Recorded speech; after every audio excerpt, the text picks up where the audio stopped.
Genesis 37 from verse 2. Yes.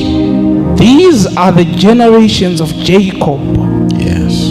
Joseph, being 17 years old, was feeding the flock with his brethren, and the lad was with the sons of Bilhah, and with the sons of Zippah, his father's wives.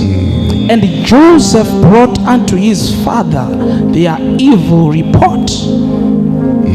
Now Israel loved Joseph more than all his children. And now Israel loved Joseph more than all his children.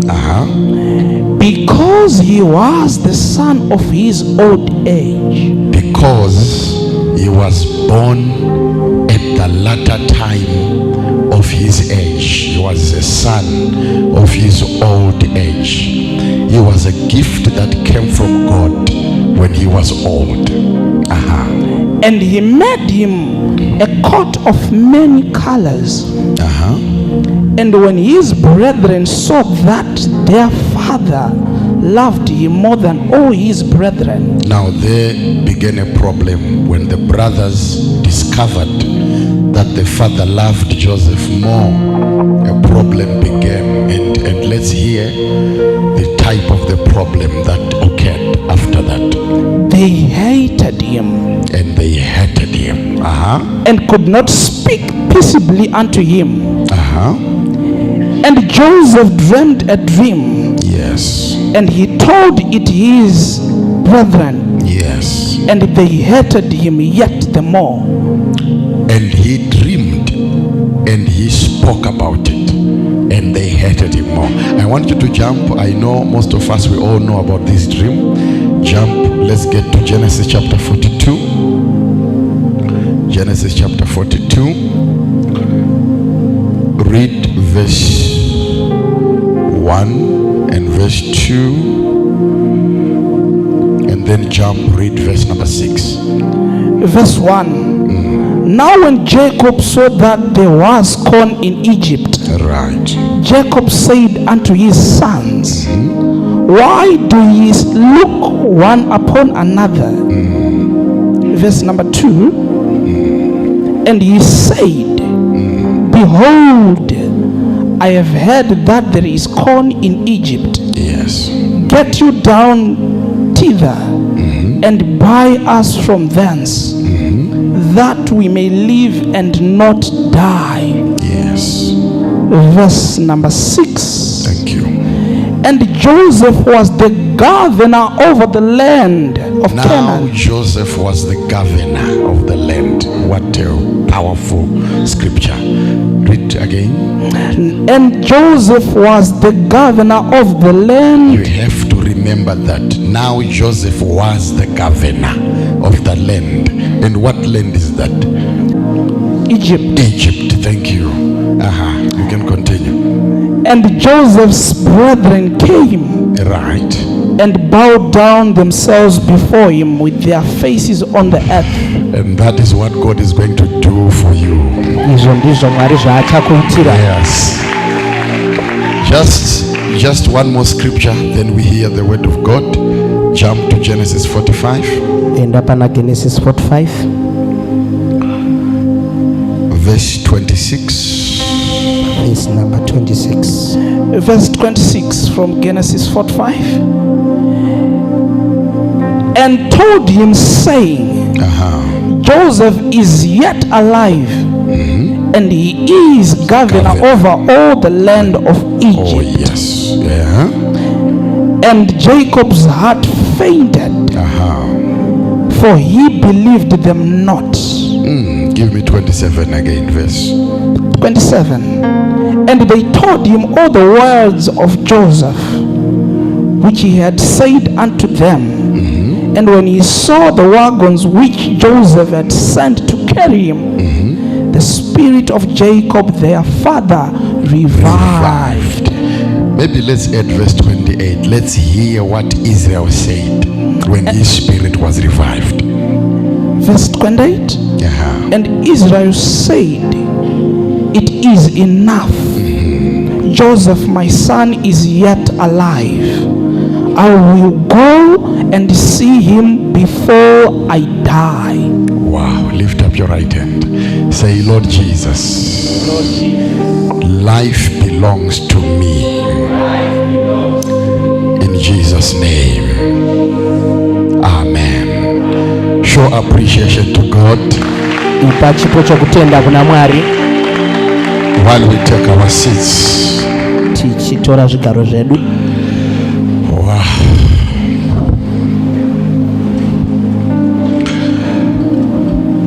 Manerano pane nyaya yandinayo yakatakura kukomborera kwa Mwari pamusoro peupenyu hwako. Nhau ya Joseph ndo nyaya yezvichaitirwa wese auya kumunamato wamanheru ano, pakuti vaida kuti ufe asi uchararamiswa naJesu.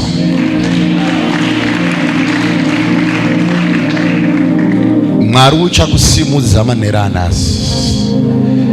Rinoedza zuva vakuona vega kuti takasiyana. Hauna kufanana navo, wakasiyaniswa navo. Ende uchaona Mwari kubva nhasi zima ratanobata parinononzi raakupera gore.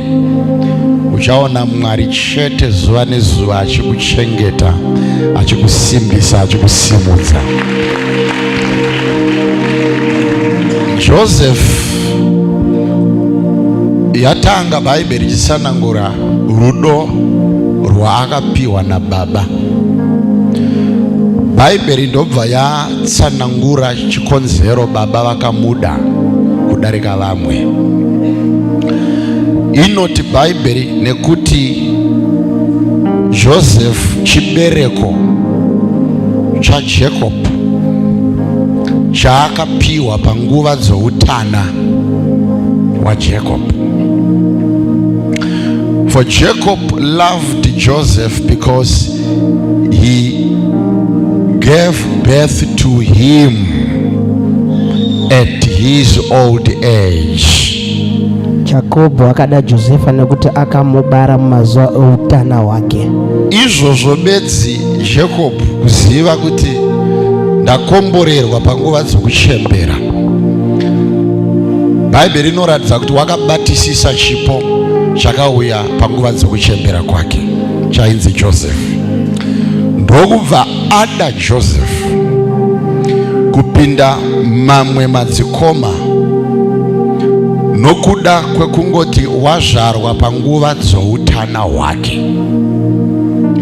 Joseph munana wauya out of season.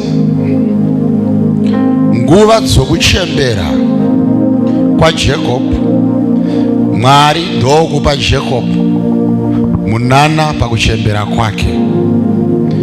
Season yafura, but Mwari unodzoka kuti ini ndini Mwari wemwaka.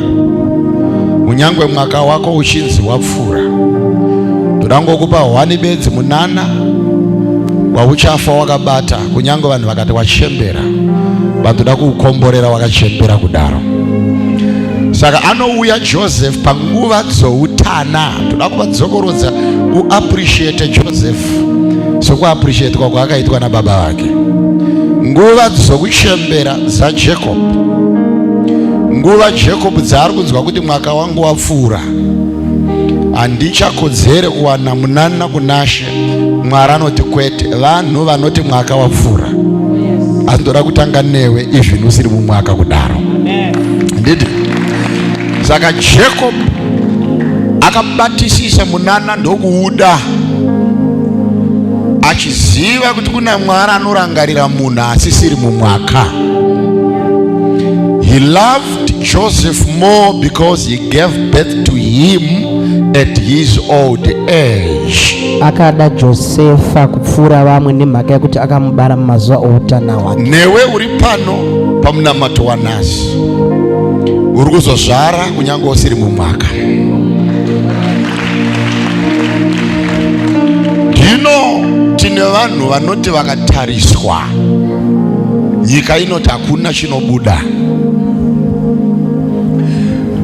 Mwari haadi kungoita mashura nezviratidzo bedzi, anonyanya kuda kumaita pamunhu asingatarisirwe navanhu.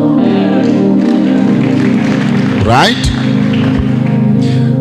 Nekuti kana zvikaitirwa vanokodzera, umwari hwaMwari haonekwe. Panoda vasina kufitwa kuti vagoziva kuti kuna Mwari anofitisa.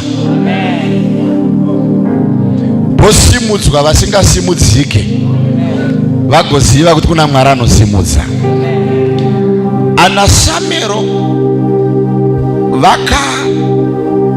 vamaprofita vaberekwa namadzimai anga asingabereke. Hana hakuna imbofungo kuti angabereke mwana angazonzi muprofita. Mwari ndokumupa Samero dzima raHana acknowledge.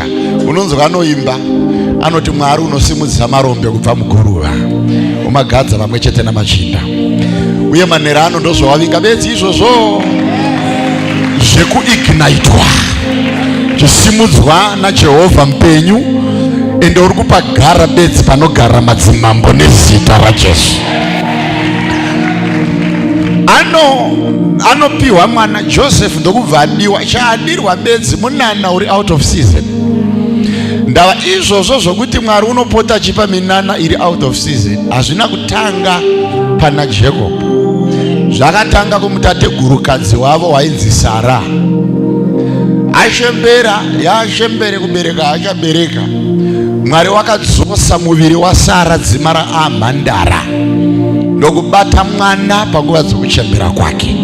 Newo ndinokuprofita manera ano, unoribata business, unoibata marriage, zvekunzi wachembera vanhu. Ndinoprofita somuranda waJehovha panguva dzako dzoutana unomubata mwana nezita raJesu. Ndokudiwa Joseph nechikonzero chetime yazvarwa. Baba havana kuda kunyengedza kuvanhu, vakabuda pachena kadiro kavanoita Joseph. Mwari haasi kuzonyengedza kuvanhu, zvichabuda pachena kuti unodiwa naMwari iwewe. Baba ndokuti vanhu vaone kuti ndinomuda, anofanira kupiwawo zvababa zvinoratidzawo rudo. Bhaibheri rinoti wakasonerwa bhachi raiva namavara mavara. Tichiziva kuti kuOld Testament Moses wakauya ndokuzvirambidza zvokupfeka mabhachi ane mavara mavara. Izvi ndokudzidzisa vanhu kupfeka kala imwe chete, kana iri blue ngaive blue, kana iri green. Zvaunoona nemamachechi anopfeka masheti avanopinda pahuro panapa, havabvumidze kuti munhu auye kuchechi ane mavara mavara, vanobatirira ipapo. But kuna Jacob, kunyangwe testamendi yakare yakarambidza mavara mavara, anoti kuna Joseph ndinomupa remavara mavara. Mavara mavara zvichiratidza kuti bhachi iri rinenge rinotsanangura hunhu hwaMweya Mutsvene. Ndokupiwa bhachi rinomirira hunhu hwaMweya Mutsvene, hunhu hwaMweya Mutsvene. Bhachi iri harina kupiwa vamwe madzikoma kunyange vakazvarwa pamwe chete naJoseph, but rine hwani bedzi akapiwa wainzi Joseph. Bhachi iri tikada kuritiresa vabereki, tinogona kukanganwa yatavinga nhasi tikanangana nebhachi bedzi. Ndabhachi irori ndora unonzwa pamuchinjikwa rakatanurwa Jesu, rakurwidzanwa nemasoja vakuita kukanda muchenya nokuda kwebhachi. Ndava rapiwa Joseph ndobva ranopfekwa naJesu. Rana Jesu robva ranzi raiva risina musono, musono uchimirira a point of weakness. Nyambisirwa harisi bhachi bedzi, but it's a covering of the spirit of the father upon the son. isungano pakati pa baba nemwana. Ruonere kuti manhera anayo uri kubuda wakapfekedzwa uchibva pano. Aiwe ndine vanhu vari kundinzwere panapa. Uri kubuda uine imwe mbatya. Zvaunonzwa nenyika, munhu akaratidza kuti anenge agarwa nemamhepo, unonzwa nyika yakuti wapfekwa. Kana madhimoni achipfeka munhu, Mwari wedu ngaakupfeke uchibva pano nezita raJesu. Ita zvinhu zvavanobvuma kuti hausisiri iwe uri kuzviita. Muviri wako, but there is a certain power operating behind you. Pane rimwe simba riri kushanda rakakupfeka. Uchabata business zokuti vachabvuma kuti hauziwe uri kuriita. Ndakuzwa nevashoma. Uchanakirwa mumarriage, vachabvuma kuti hauziwe urimo mutumwa ari mumarriage. Uchadiwa nemurume kusvika pakubvunzana kuti toda kuziva mushonga unodyisa varume kusvika palevel iri. Vadirecte kuna Jesu weNazareta. Zvataunganira manhera anaya kudhisimisa nhamo, tichiintrodusa rugare, kudhisimisa chambwa, tichiintrodusa mufaro, kuudza mamhepo kuti mwaka wedu wokutatamuka wakwana nezita raJesu. Mwari ngaaite kuti tispread mapapiro edu kwese kwese kunonaka. Panakidza ngatiwanikwe ipapo, pafadza ngatiwanikwe ipapo. Ndikudzvika zvakanaka here vana? Minyama jambwa nekushorwa, bye bye. Makorokoto kurugare. Nauye bhachi raunonzwa even naElisha akurichemera achiti baba vangu, achikuza bedzi kuti amuende naro kudenga, sirai mwana panyika, handigone kuita ministry ndisina covering. Baba ndokupa bhachi saElisha wakapa bhachi kuna Elisha. Kunyangwe naJesu waiva ine rakewo, neniwo ndine ranguva pano dzimwemshe. Saka bhachi ndokubvara konzera giraji kumadzikoma. Unofunga kuti vanokuvingiriko iwo? Unaro kabhachi? Puzi ndikakutarisa zvakanaka, chinovengesa chacho haunaka. Uri kutozama-zamawo kuti zvako dai zvafamba, but vanongokuvenga zvakadaro. Haizi nhau yokungovengwa, inhau yachakakupfeka. Vakoma ndokurwadziwa nokuda kwechapfekedzwa Josefu nababa. Grudge ndokubva rakura. Josefu pakuvengwa ipapo, Mwari vakati regai ndipewo marevelation pana avengwa. Waisarara hope mbiri Josefa kana akasarota zvedenga. Pawanda vavengi ipapo naJehovha anowanzawo zvedenga ipapo. Vachikuvenga, Jehovha ucharamba achiwanza kukomborera. Shamwari yangu kunyari pedyo newe kana negokora somudza kuti ndiri kuwanzwa. Ipapa ndo paunofanira kuziva kuti kuvengwa, dai vanhu vaiziva kuti tinotonamatirwa kuvengwa. Nekuti kune mavhesi akapuruva kuti pavengwa munhu pese pese paita nyasha kuseri. Zvaunonzwa David akuti unondigadzirira tafura. Haati pamberi pehama, haati pamberi pasahwira, haati pamberi pemudiwa, anoti pamberi para nzivisi. Obva hati mukombe wangu. Ndopaunonzwa manyawi kuda kupfachukira ipapo. Pawanda grudge, pawanda tsamwa, nemukombe unonzwa kuda kuyerera so. Ngavarambe vachitaura, ucharamba uchisimuka. Ngavarambe vachivenga, ucharamba uchisinina mafuta. Hausaite murugaro navo. Iwe komborerwa chete. Ndakumwe kukomborera Mwari kwava kuda kukuita gore rineri, kuda kustrokesa muvengi wako neblood pressure. Ngamuka akatyoka uro asina amutyora, iri BP yabva mukusimuka kwako. Unosimuka, unosimuka, unosimuka. Ndati unosimuka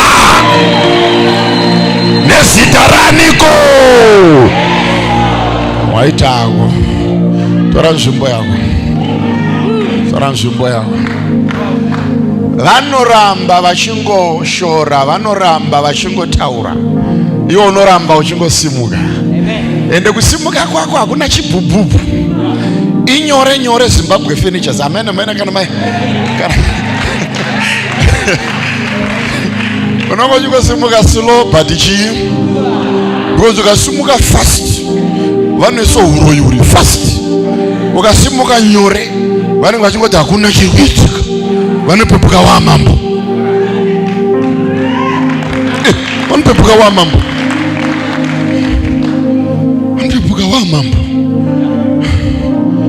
Vakavenga madzikoma, vachiramba vachivenga Mwari airamba achikomborera. Hope ndokubva dzauya kuna avengwa.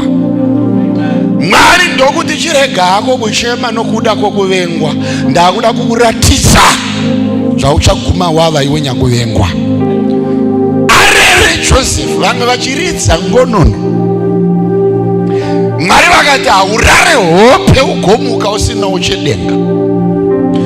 Ndokubva aratidzwa zvisote zvamadzikoma zvakaunganidzwa, zvapera zvese kuungana. Ndokubva aona chake chaaunganidza chaakuunganirwa nezvisote zvamadzikoma. Ndokubva zvamunetsa kuti kutanga rini zvisote kuziva chinonzi kupfugama. Uswa gorosi rakaziva muridzi wegorosi raunganidzwa naMwari. Ndokubva ratyora muzura pamusoro pegorosi rani raJoseph. Ngomana ndokubva pepuka ndokuvhunduka kuona zvisote zvamadzikoma vichipfugamira chake. Ameno akamukira chiro akapreya ati ziva zvina kunyorwa muBhaibheri kwakufungawo kwangu. Ndobva ati arega imbirari peno kuti chichaitika. Ungorova dzimwe 2 maminitsi matatu ndobva aona ipapa ndopakamunetsa manje. Ndopa akaona denga rese nezvizvarwa zvaro zvinenge nyeredzi. Zvakakomberedza iye. Ndobva aona zuva nomwedzi vichisapotana nenyeredzi. Zvakamukomberedza zvinonzi chipa ruremekedzo. Mukomana achimuka ndokubva nezuva rabuda akati kana ndiinyarare ndokumhanya kumunda kune mamwe madzikoma. Iye achiti regai nditaure nehama. Hama daidzazivawo kuti Mwari ari kutiendesa kupinda kusimuka kwaJoseph, kusimuka kwehama. Kusimuka kwako kusimuka kwehama dzako. But pane upofu nehama usingazive kuti kusimuka kwako kusimuka kwavo. Varume ndine nyaya vazitaura tidzo ndarota chakati ndokubva chadai. Kana amen hakuna akabuditsa. Akati pamwe vakamirira imwe inenge ine ndobva akanda imwe. Haiziyo yega komana vazitaure imwe. Zvika ndazorota imwe yakadai but yapera yakadai. Ichitaurwa ndokubva yasvitswa kuna baba zvikanzi nzwai nyaya yemukomana. Ari kuti kunyangwe zuva nemwedzi baba ndokuuya ndokusapota nemadzikoma zvikanzi zvibate muromo uri mwana mudiki. Unorevere kuti ini namai vako chakupfugamira iwo. Shamwari yangu, they cannot interpret where you are going. Havakwanisi kunzwisisa kwauri kuenda. Indakasvika pakudzidza kuti when you discover people not understanding you, it's a sign of how far you are going. Ukaona vanhu vasiri kunzwisisa zvauri zviri kuratidza kuti kure kwauri kuenda. Zvekuda kunzwisiswa izvi ndezvevasina kwavari kuenda. zvokuda kuexplaina kuti handizirini pepe ndaida kudai. What you think is not what it is. Varegedze vachitaura muzvikona, varegedze vachifunga zvavanofunga pamusoro pako, varegedze vaite mapoka vaudze minyaya dzenharo. Iwe nyarara, haupindure nemuromo, unopindura neminana yakuitwa naJehovha.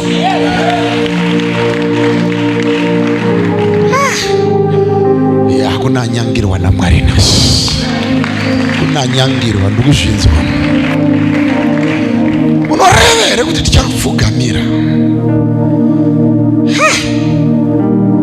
Inini namai vako uri kuona here madzikoma ako ana Rubheni nana Simeoni zera ravo? Unoreva here kuti vachakupfugamira? Josefu ndokuchengeta hope dzake, madzikoma ndokudzichengetawo, but machengetero ndokubva asiyana. Madzikoma akachengeta hope noruvengo, Josefu ndokubva adzichengeta netariro. Ndopanodzi neBhaibheri nerimwe zuva wakapfekawo bhachi rake, baba ndokumudedza ndokuti enda unopowo madzikoma chokudya. Ndokutakura mbuva Josefu ya ipapa nenyaya ipapa ndokubva apinda munzira kunotsvaga madzikoma. Zvino neBhaibheri akamatsvaga madzikoma ndokushaya, ndokuenda pane imwe nzvimbo ndokushaya, ndokuenda pane imwe ndokushaya. Dzima rakasangana neBhaibheri inoti a certain man, haitaure zita. And then Joseph met a certain man. Akaona umwe murume. Ndokubvunza akati handikutsvagawo madzikoma zvikadzifamba nepakati, zvino vanga vakuShekemu. A certain man, haana description, haana birth certificate, haana age, haana zita. He was a certain man. Aiwe mumwe murume. But this certain man gave direction to Joseph. Umwe murume uyu akapa Joseph nzira. Kune ma certain men atinoda kuti Jehovah araise gore rinderi.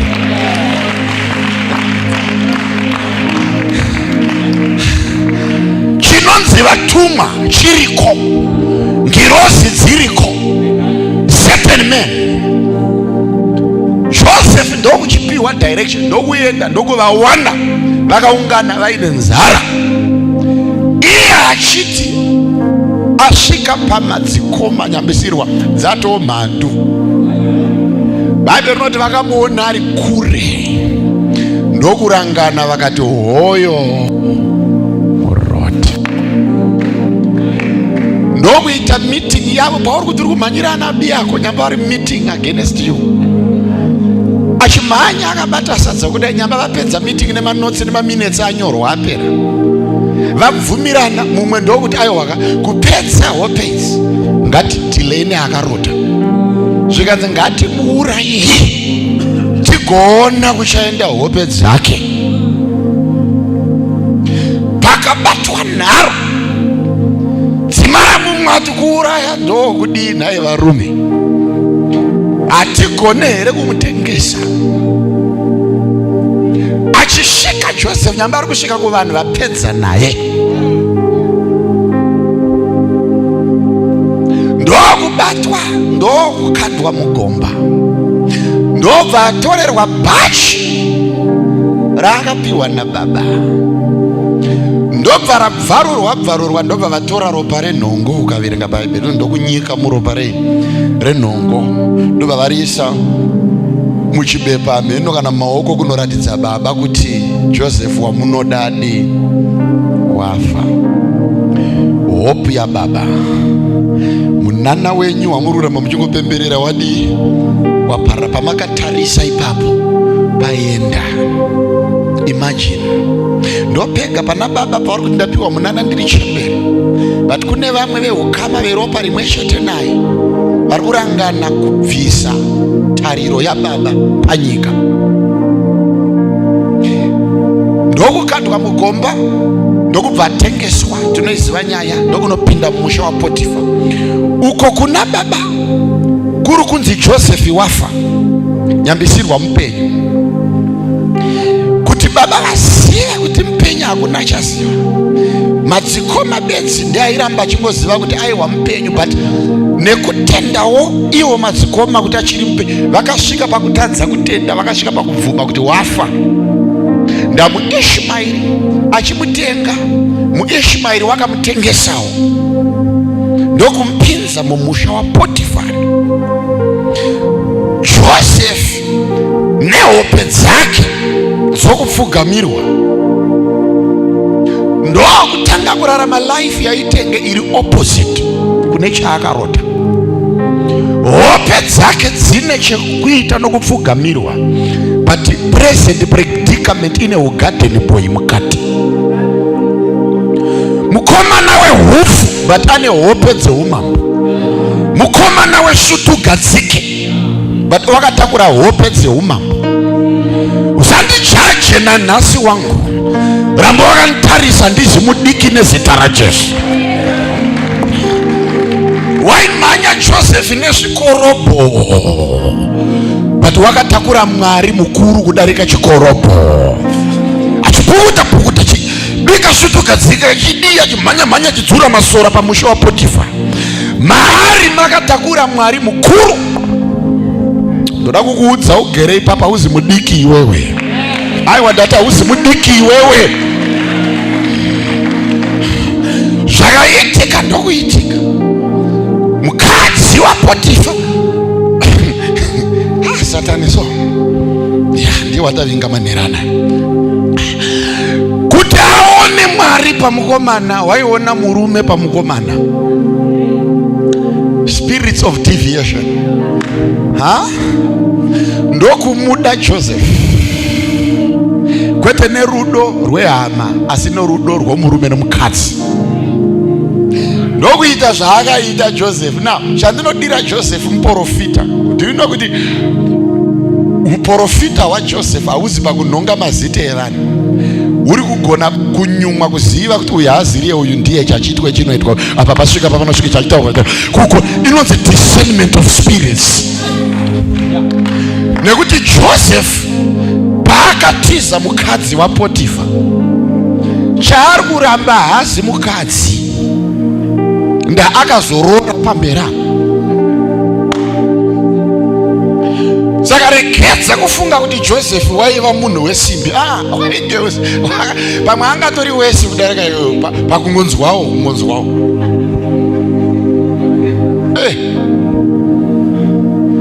Ndakanzwa mumwe kuti hazvava naJosefu zvinoenda ndizvo. Ndikati aiwa, pamwe Josefu akatoya nhasi pamwe utori nani. Nekuti Josefu muprofita pakugona kuziva, wokutamba naye, wokuseka naye, wokudanana naye, wokudya naye. Inonzi discernment of spirits. Ndo pane prophetic knowledge ya Josefu. Achitiza mukadzi wa Potifa, remember kuti chaari kuramba haazi mukadzi nekuti wakazonorora esinati pamberi apo. But chiri kurambwa naJosefu mukadzi uri kuuya nenzira dzisina Jehovha.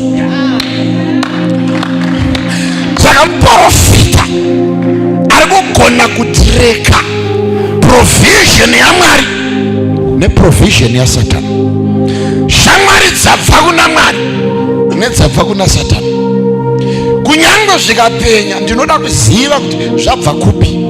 Source inokosha kudarika entitlement. Ngazvinakidze vamwe handidye chisina kubva kuna Jehovha.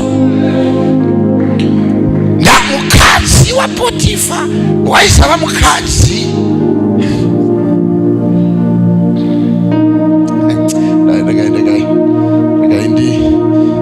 Ndirege kumukompea nemabasa evamwe.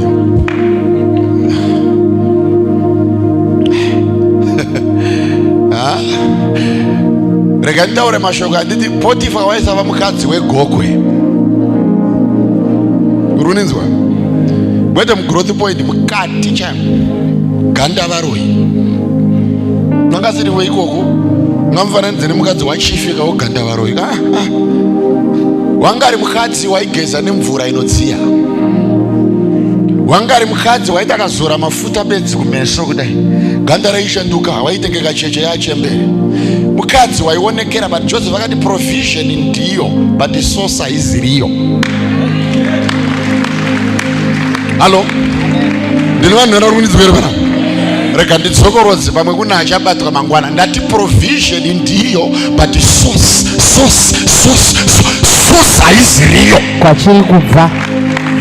Hatirambe provision, tinoramba source. Chabva kunani? Pane nyaya. Unoona, ukationa tisinga ndikanyarare futi ndikabude mutopic.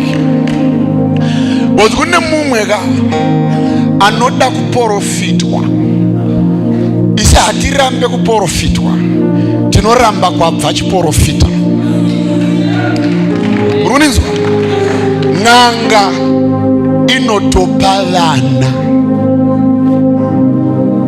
Kana une mumwe akaudza umwe akati n'anga ipe vana aziye zvemweya. N'anga inotopa vana, n'anga inotopa pfuma.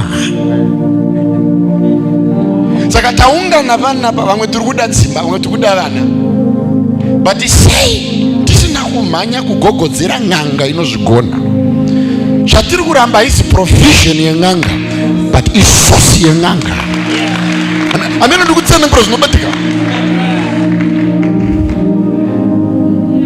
Pfuma yevanhu iri mu ndosaka ndiri kutya kubuda munyabo ndobata zvimwe zvokuti kunoedza nichiparidza. Nokuti matenga achisikwa naJehovha ana mazita maringe namakamuri awo. Denga rokutanga, rechipiri nerechitatu. Rechitatu ndoraunonzwa Bhaibheri yakuti zvino Pauro wakapindamo ndokunonzwa nyaya dzaakarambidzwa kutaura panyika. Nderechitatu kunoswera Jehovha. Hakuziriko Mwari kwaanogara kudenga rechitatu, but ndokwaanozwera. Denga rechitatu iofisi. Haagare muofisi, ndo mekuoparetera. Mwari anogara kuseri kwedenga. Denga haisi nzvimbo yaMwari, chisikwa kwaanogara kuseri kwedenga kwaakasika. Unonzwa bhuku yakuti for he habits far above the heavens. Zvaunoona kuti kana taakunamata sevanhu vasvinura meso, hatinamatire kupinda denga, tinonamatira kuswera naJehovha. Ndataura zvinopisa. Unoona denga rinenge ofisi yekuti ini ndikaenda kumba kwangu kwandogara, ndichataura zita kwandogara, ndinozoita imwe kamuri yandinoti anoda kundiona ndionere mukamuri iyi. Ndorinenge third heaven, imomo munenge muine ngirozi. Ngirozi ndo masekretari aJehovha, ndo maPA yaMwari. Vari muofisi muchitaurwa language dzekamuri yechitatu. Pauro ndokuinzwa, ndokumhanya akati nyaya idzi ndoda kugoverana nevamwewo vangu panyika. Ndokubva abatwa bhachi zvikandadzitaurwe. Third heaven. Amene kwanda kuenda, amene kwanda kuenda. Denga rechitatu. Amene kwanda kuenda.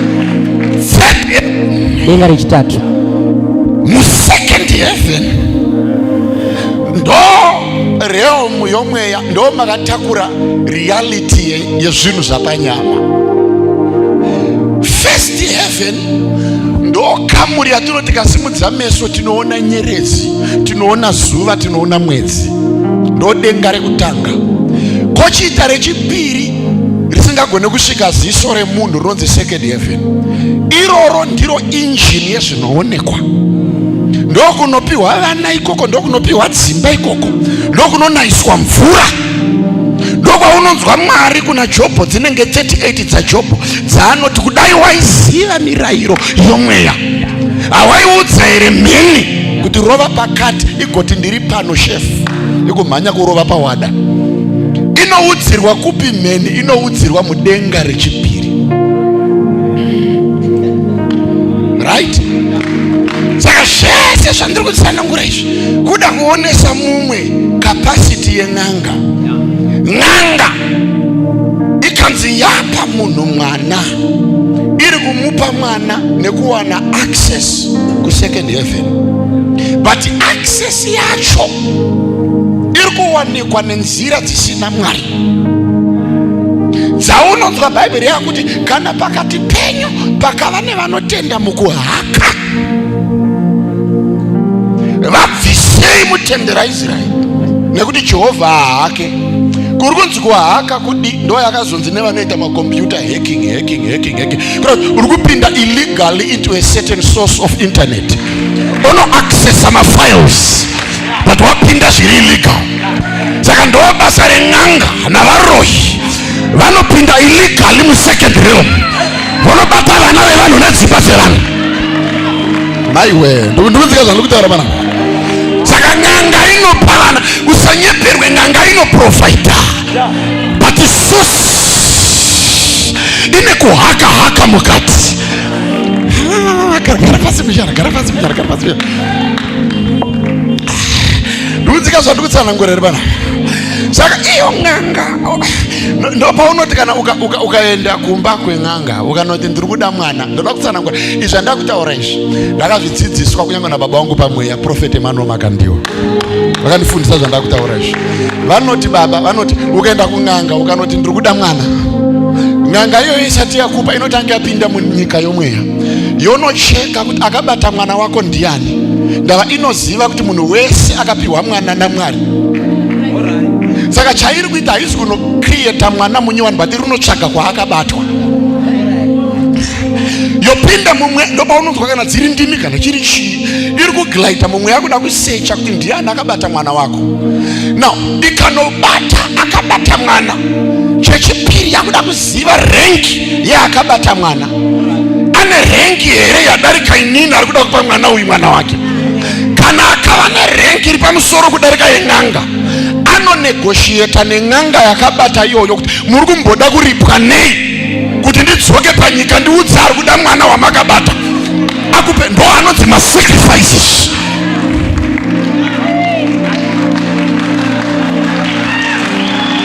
Aiwa, ndizirini ndi baba wangu, ndi baba wangu is my father. Ndizirini. Saka paunodzoka wonzi kuri kudiwa mbudzi haina kurequestwa neng'anga, yarequestwa neimwe ng'anga yakabata mwana wako.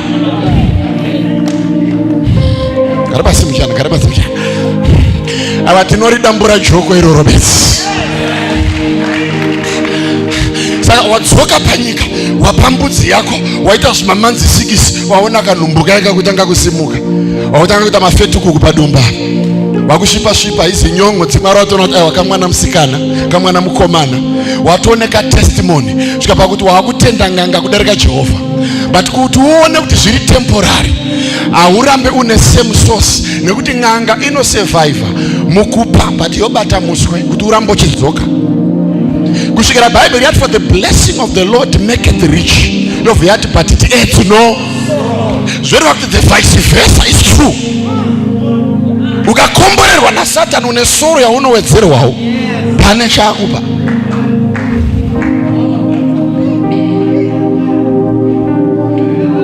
Atikone kugadzira client inonzi iwe tokuregedza uchienda, tinokusiyirawo mhodzi yedu kuti urambe uchidzoka. Saka even ukatanga business nenzira isiyo pari parunonoondomoka. Zvandakaudza mumwe mutendi atambura pabusiness, ndakamuti chenjerera, hakuzi kudonha kwako bandokutosimuka kwako. Ongorora matangiro arakaita. Kana rakatanga zvisirizvo, Mwari ngaachiondomora, atangire foundation kwayo. Nekuti kuna Mwari hatisi kuda provision bedzi, tikuda source. Saka ndopa unoona kuti mutenda achitendeuka paari kuti ndaakusimuka ndopa anodonha. Hauzi kudonha kuti ufe, but uri kudonhera kugadzirirwa patsva zvinhu zvako kuti zvive nesosi nyowani inobva kuna Jehovha. Dai ramene mamhepo asvotwe iwe.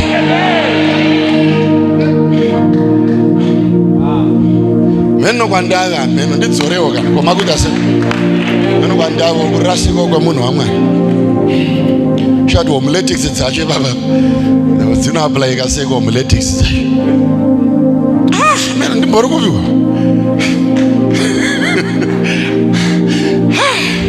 Saka source, baba tiri pa source.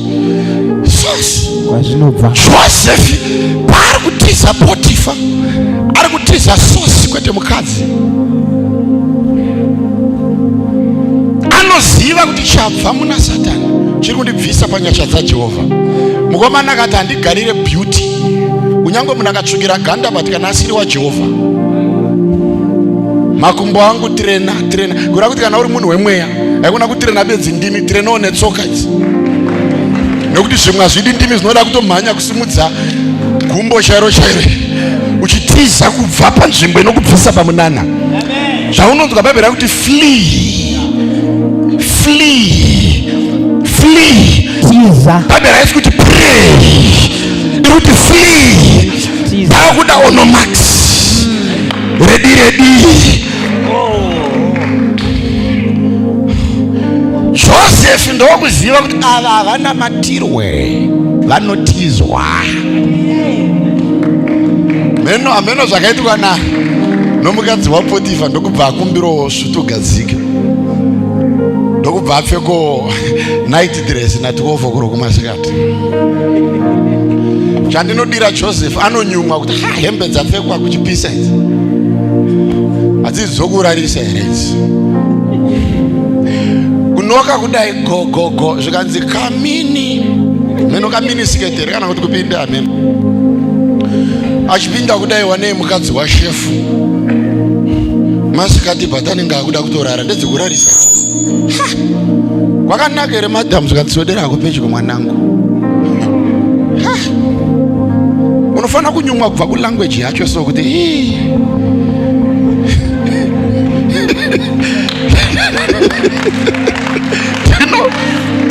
ndino kuti wese akatadzira Jehovha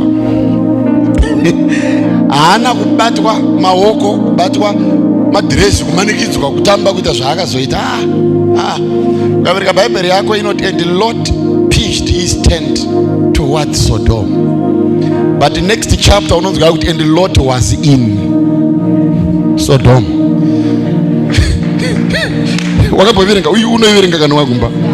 Saka haana kutanga nokupinda, akatanga nekusimudza matende ake, akatarisa ikoko.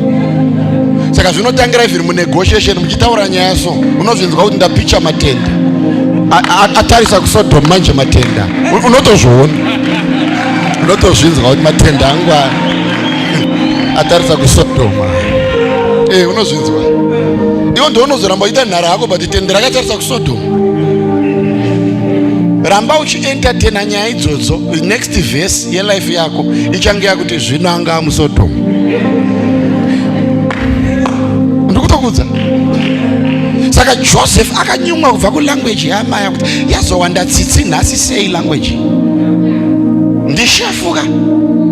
Shefu ngaataure zvine ushefu mukati. Toda kunzwa language ngosiya tii yangu manye kugadheni kwadzurwa matora. Mbudzi dzavhariwa ndo yatajaira. Yakubatwa zvakanaka ichipiwa pei. Iwo nyumwa ukadirwa wakuitwa. Hauna urorwa. Hana chabvisa kumba kwamai vako. Watakutokumbira zvinopiwa vakarorwa. Nyumwa language. Alright, reka nyarari. Katikare pasi musha. Reka nyarari. Zvanzisa tii apa mwanangu. Hanzwa kuti tii apa kutangarini. Kuisa tii pedyo nepane tsoka yamai. Mukomana akataurika ndise tii ndienda achikanda tii kudai. Ndobva angonzi huro ndi chembere kubata gotsi remukomana kuda kisi kuda kuunza mukomana pedyo. Mukomana akati ini muromo wangu inini ndowekuparidza, hauzwa kukisa chembere. Ndokubva apukunyuka musoro wake kubva mu 540 ministry ya Satani maoko kudai musoro wabuda. Mukadzi nda Satani ako abate shaya akuregedza. Mukadzi akati unonyepa achida kujamba ndobva anzi chitsitsino. Joseph akati awabata akwasuri chembere ndokupukutya ndokurova chembere chifuwa ndobva chawiro chikati unonyepa ndobva chanobata mupendero wehanzu. Ndopakatangira minani yemupendero wehanzu papo yaunonzwa because yange ya desperate. Mukadzi paakabatira mupendero wehanzu waJesu yange that was the last option. Haana kubata zvekuda, it was the last option. Ndaanga akavharirwa ndobva ati ndikabata mupendero ndinopora. Ndo chaakakwanisa kuona ndokubata. Ndo zvakaitwa nemukadzi waPotifa, ndo chaakakwanisa kuona ndokubva abata. Joseph akati wabata mupendero wagona, deliverance yangu iri mubhachi, ndakukusiyira chinondibvisa shiri, iri ndorega kupinda mushiri.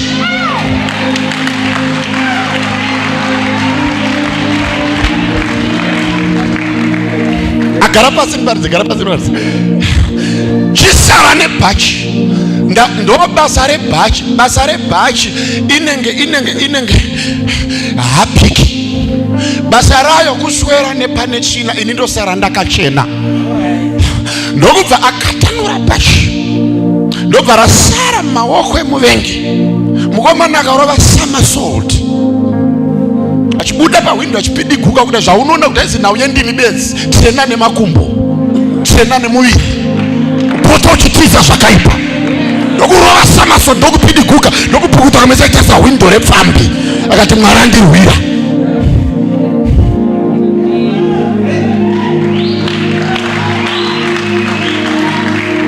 Ipapapa papukunyuka Joseph ndo pakutangira kumanifesta kweminana.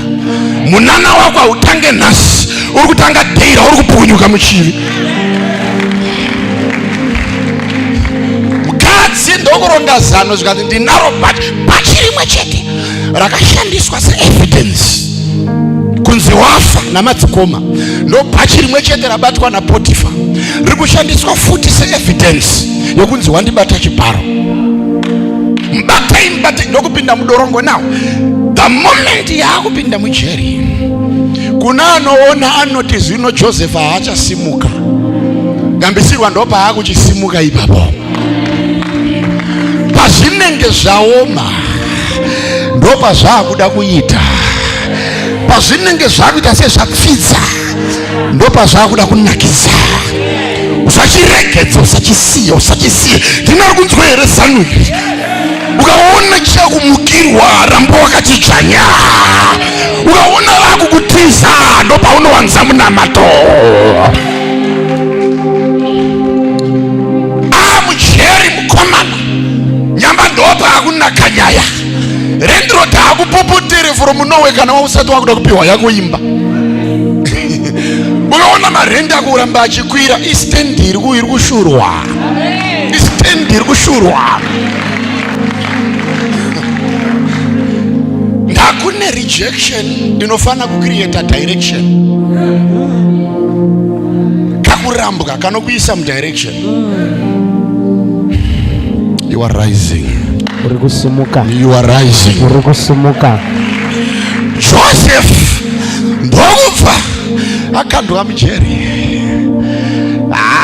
Mujeri mune nyaya ndandoma kuti pesa panasi yanga introduction ndakutanga kuparidza. Mujeri ndo manipfekedza bhachi rinenge risiri bhachi, rinenge hameno. Ndikanda kuenda kunoparidza.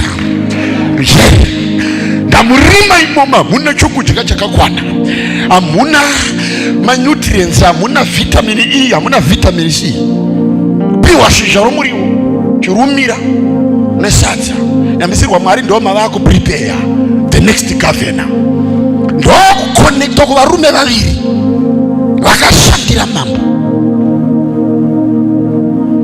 nenyaya dzavo dzaakavapinzawo mujeri.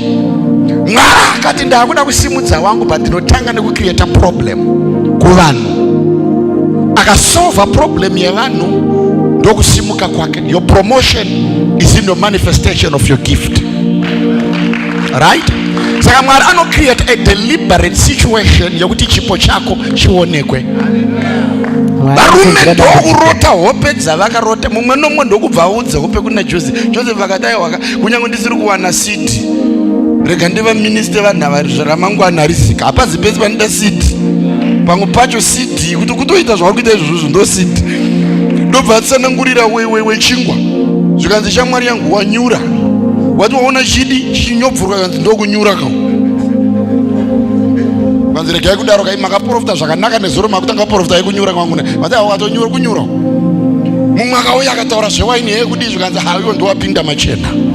Zvikanzi in 3 days time uri kudzokera pawaibikira waini ipapo. Uchapa mambo waini imwe chete. Uyu wechingwa achinzwa yewaini hope ichidutsirwa zvinonakidza. Ndokumhanya neyake yechingwa. Akatawana muprofita anotaura zvinonakidza. Nyamba ukauya kwatiri wairasa. Azvinoti kataura uyu zvakanaka tichakuudza zvakanaka. Tinoudza zvinodiwa naJehovha. Ndo patisinganzwisiswe nevanhu ipapo. Akauya neyake nyaya ndavanganzwa yewaini ichinakidza kupindura. Ndobva auya neyechingwa yake. zvikanzi hongu yechingwa tainzwa but kunyura kwauchaita so ine urombo 3 days waenda abata shaya akati maprofita enyaya 3 days ndokubva dzakwana voshuwa wewaini ndokudi ndokudzokera panyanga wechingwa ndokubva anyudzwa but wewaini akasiya udzwa shoko naJoseph zvikanzi kana uchinge wapinde panzvimbo yokunakidzwa ndirangarirewo ndava uchanosvinira mambo waini iropa uchasvinira mambo waini but kana wakusvinira mambo waini ndirangarirewo kuda kuti iroro basa richainvolva blood may that service yeblood indirangarire tikubatika ndirangariro pauchasvinira mambo urege kukanganwawo kuti tiripo takakupawo direction waizive kuti kusimuka kwako zvichida kuri munhu agere pedyo newe muservice yanhasi ai ona ipapo wakatarisa ni ungade wadongorera ari pasaidi kwete kuti azakuno agere pedyo newe mangwana uri kunomukandira CV rako ndi CEO agere pedyo newe ndi manager agere pedyo newe aika ndirangarirewo uyapinda panyanga ndo paanonzi wakashanda pabasa ndokubva akanganwa Joseph dzima rapaita dambudziko rimwe chete rakasangana naro rekuda kududzirirwa hope ndokubva rawira mambo ndopaakaziva kuti kuna anodudzira the same gift yakareisa muchinda wewaini ndo the same gift yakainterpreterwa mambo ndokubva vasimudza Joseph now yangu yese yakutangira ipapo pakusimuka kwa Joseph ndakusimuka kwa Joseph ndokusimuka kwa wakuita iwewe manhera anhasi handina zvakawanda zvandoda kuita nhasi handina hiriri handichaita handina done for the ark shaker and the horror night aiwa handina kuda ngonamata newe ndokunamatira ndokuzodza ndokuregedza chete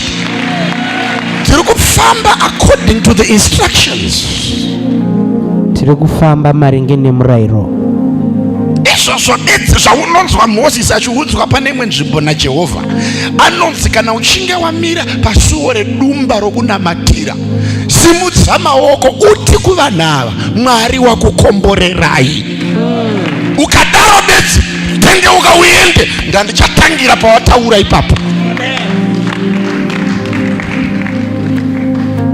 amene ndikuzika zvakutaura maiwekani aona wasimuka maiwekani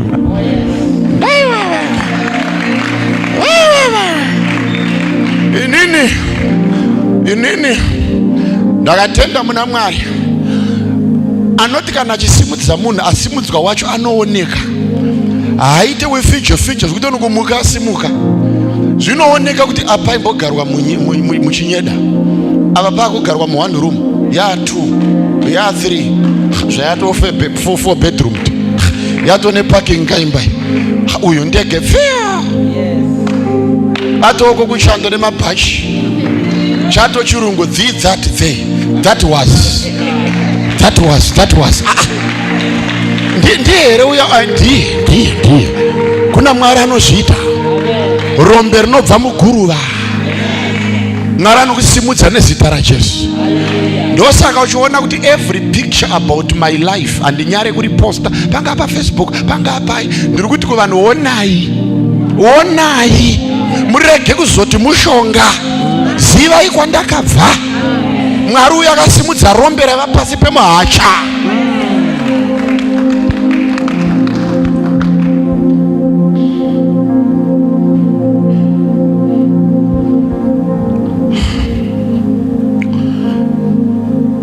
mambo ndokurota Joseph ndokududzira ndobva apinda mupalace asimuka mukomana mambo vakabvuma vakati uyu ndiye gavhena ndokubva apiwa portfolio yokugavhena sadza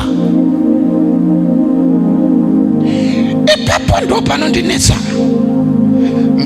Joseph paauya achimanifesta chipo akuudzai zvomweya kwose makumba portfolio yesadza madi mamuita champion wemaprofita avhura chikoro chekududzira hope agona zvomweya.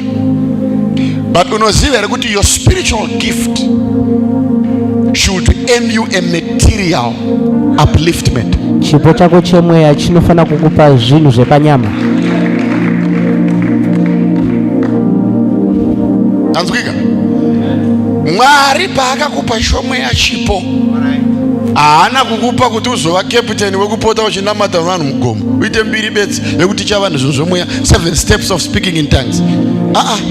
Uri kufanira kuwanawo chenyama. Pane ugavhena hwesadza, ufanira kugavhenawo rice neminzi, ufanira kutongawo maspaghetti neyogati nechokoreti, malambo,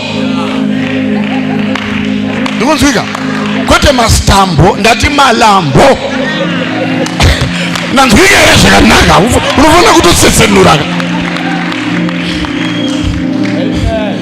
Itsika yaJehovha yekuti waada anomupawo zvenyama. Ndiratidze wani muprofita akadiwa naJehovha akashayawo kamotikari kake panguva idzodzo kavereka bhaibheri. Even ukanzwa nhau yaAbrahama paakakumbira Eliaza kunotsvaga mukadzi akamupa ngamera iVW Amarok. Auende kunotsvaga mukadzi netsoka, mupe ngamera. Ndozvima GT6 kaizvozvezvo ngaapinde muroti ine mataya nendebvu akakwirira mudenga amhanye kunotsvaga bhebhi remwana wangu.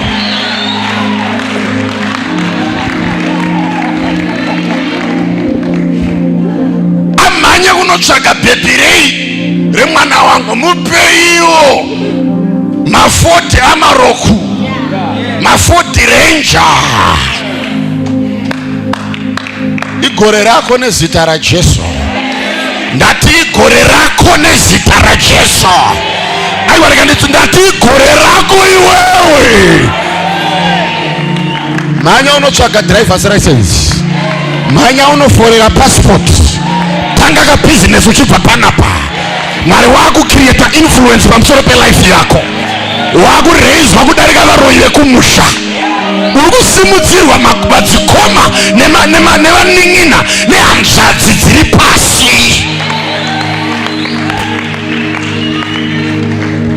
Tigare pasi mushana ndisanangwe.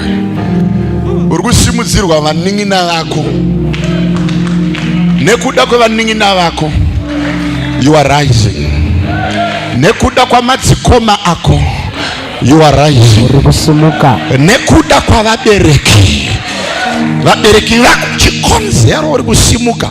Vabereki vari kuruzevha, muning'ina ari kuchemera mari yeschool fees, mwana ari kufanira kuenda kuDubai. Ndikunzwikawo zvakanaka here babangu. Mwari ndokuti Joseph kunyange akomborerwa ndokubva aitwa minister wezvenyama but adudzira zvomweya. I love God.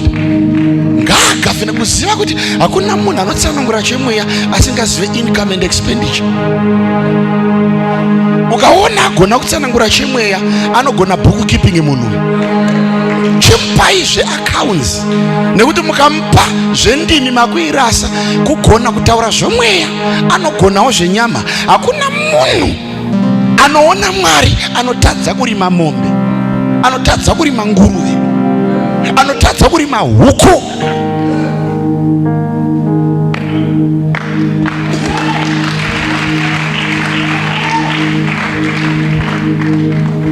Ndiri kuzvitaurirei kuda kukuudza kuti ukaona watongopinda muchiburi chemweya usanakirwe mombe idzi kusvika wakutanga wakuona madzerero uriko, pota uchibuda uchienda kumombe. Zvemweya izvozvo isaini kuti nemombe dzinoberekana. Ataura zvakawanda ibaba. Iko kugona kuona zvomweya, enda unochengeta nguruve uone mapatya dzinobereka, huku chaidzi uone zvadzo. Haugone kuswera naMwari, ukotadza kuitawo mari.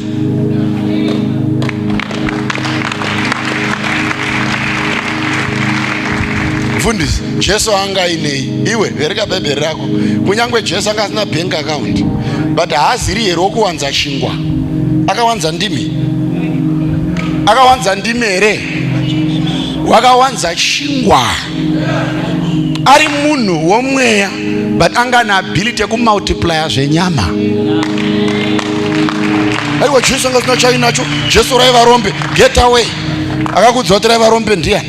Wakamboona marombe anofidha 12,000 vanhu. Iwo kufidha 2 hauzi kugona, but 12. Odzoka kuti raiva rombe ra. Shut up. Usati tsikisire Jesu wedu haumuziye. Shut up.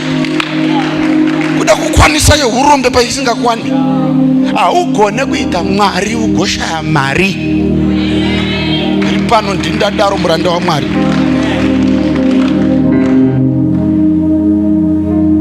Enda unobvunza kune vakafunda bhachi raipfekwa randadaro kutsanangura chitaka kuparidza raaipfeka Jesu.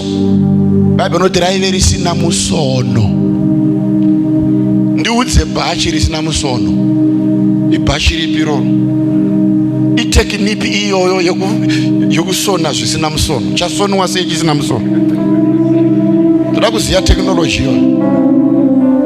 Kushaya kwaro musono kukuudza kuti musono wega wega unotsanangura weakness na mbatya ikabvutidzanwa inobvarukira pamusono. Saka rigone kuva nemusono kana rava raJesu. Ndava Jesu apfeke chine weakness.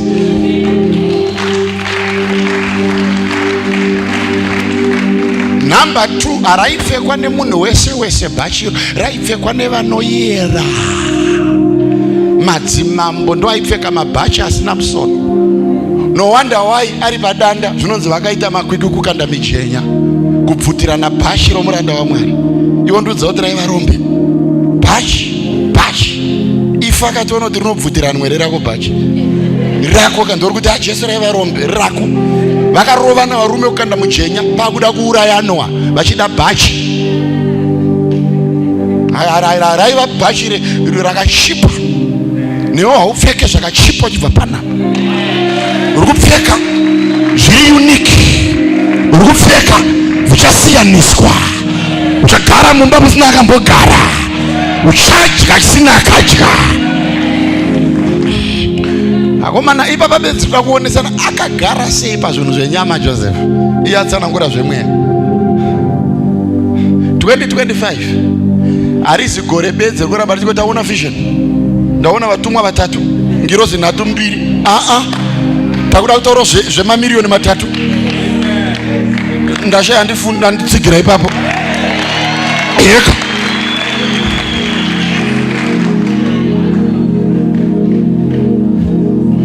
Yekudadirwa nevasinganamata. Do you know kuti arigani nyara.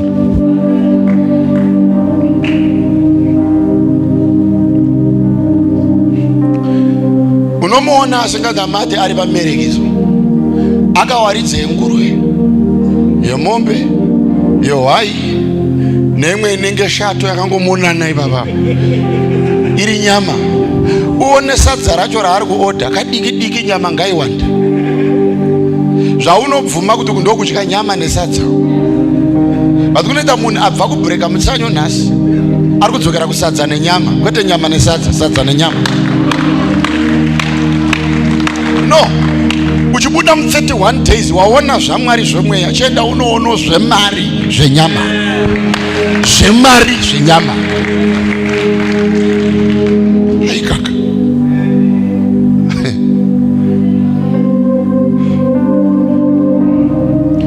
Turuda kurivesa presentation dzevakaipa. Uchibva pana panyama ndongaiwande sadza ngariite shoma. Hatisi kuda kuti munhu anoseva kudai so muto so agokabira nyama 2, shungu dzenyama dzichakawanda mukanwa. Unonzwa munhu autanga kunanzva ndiro, nyama ishungu dzenyama dziri dzakaperera. Nyama ngaidyiwe ichisara, sadza ngariite diki.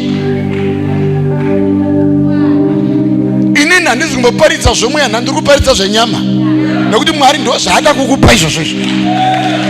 Hakuna munhu waMwari womweya asingagone kuprovide vatendi vake nezvenyama. kurara nenzara dzimara vakushupana. Jesu achiparidza nzara ikabata vatendi. Jesu ari pakati pokuparidza, PA ndokubva asimuka ameno zvaaita, ndokubva anoona pane ka young man kakuda kutodya lunch box. PA akati audye kavanhu vaitambura kudai, ndobva akabata vanhu uya kuno hande kuna Jesu. Unodya wega sezo ukanzi ichenda waenda kamukomana. Ukaona nzara yabata chechi zvokutera mwana weSunday school. Tikuda kalanchika koko wapiwa namai vakega. Ndobva aunzwa kuna zvikanzi Ishe uneka mwana. Ishe akati wagona ndawana pekutangira. Ndoda kukuprova yekuti andigone kutsanangura zvemweya ndikasawanza zvenyama. Orumwa ndikutaura zvaJesu bedzi. Iwe Jesu akati zvikuru zvamuchaita kupinda zvandakaita. Ndakamira panapa ndiri kuita zvikuru mulife yako iyo kupinda zvakaitwa naJesu. Joseph ndokuva gavhena wenyama. Ndokunzi ngaagavhene dura resadza, dura regorosi, dura refulawa. Ngaatonge pamusoro pezvinodyiwa, ngaatonge pamusoro pezvinoraramisa dumbu. Joseph, ene ndo zvauri kuitwa naJehovha. Ndati ndo zvauri kuitwa naJehovha. My God. Asimuka Joseph, Mwari vakati aiwaka, kusimuka kwako hakuzi kwako, kusimuka kwerudzi rwako. Ndopatanga kuverengwa nemuverengi. Zvikanzi zvino nzara yakarova chaizvo kuShekemu. Kwakuna Israeli nevakoma vacho vekusundira Joseph murufu vakapiswa nayo nzara. Ndokubva guwa rasvika kuna Jacob zvikanzi kune nyika iri kudya vanhu vachisiya. Nyambisirwa iye aita mukurumbira vekudyisa vanhu vachisiya ndiye angadai ari wenyu. Makamurasa but akudyisa vatorwa paangadai akadyisa venyu. Nino mweya unogara vanhu wekuti munhu ane chake anongonzwa kuda kumutiza, but not you in the name of Jesus. Kwete iwe nezita raJesu. It was a demon of being dispositioned. Idimoni rekubviswa panzvimbo. Muruninzwa? Riongorore veshe vanhu vakaraswa, ongorora ndo vangadai vakasimudza vakarasa. Jesu akaraswa nevaJudha. Izvezvizvi angadai akasimudza vaJudha ndiye akaraswa nevaJudha. Angadai akasimudza madzikoma ndiye akaraswa nemadzikoma. Ikarova nzara kusvika baba vati kune guta riri kudyiwa vanhu vachisiya. Nyambisirwa ari kumaneja sadza iroro ndewenyu. Vazivei baba kuti ndewedu. Ndokutuma vakoma vekurasa Joseph. Ndai munosora nyika iyi, batai tikumari mudzoko nesadza iroro. Abhiza akasungwa vakamhanya vakapinda muIjipiti vachisvika kudaiso. Zvinonzi Joseph akavaona ndokubva avaziva, but iwo havana kumuziva. Achiri kuziva ndiJoseph, madzikoma achaziva. Usafunge kuti kukanganwa kwokuti munhu akura. I-lifestyle, mararamiro. Ukaona ukapinda mutaundi ukasangana nevanhu vawakakura navo kurokesheni kana kuri kumusha kana kuri kupi, vakakumhanyira kuti stepeni, hausati wasimuka.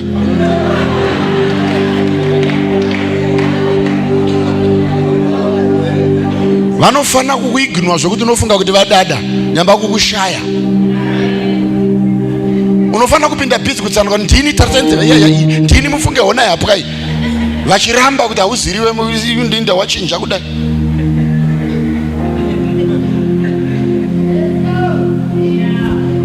Havana kumuziva, vaona tsiye dzacho dzakarohwa dheko.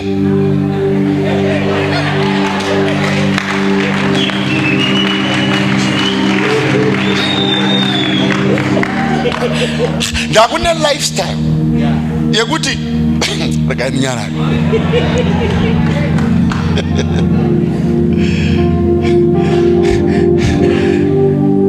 unosimudzwa kudzwa kusvika pakuti netsiye dzino vanobhadharirwa pota vachicheka uchimuka bedzi dzikabhenda kudai kwena vanomhanya vodziswatanudza voti isha mungabude mubatsiro dzakatarisa kudenga imwe yakatarisa pasi. Unoona dzinotanga kuwaipwa kudai vhinhu uchimhanya dzinotanga kuwaipwa dzichirohwa dheko tsiye wasimudzwa naJehovha. Zvako zvekungobuda une mabori oti una Jesu zviri kupera nhasi. Kune vanobhadharirwa kuona bori, bori riri muziso rako. Kune vauchabhadhara kumema kuti pane bori here vabvise usati wabuda. Bori vaone mukomana nemhino dzapukutwa tsiye dzakarohwa dheko, ndebvu dzakaiswa rola.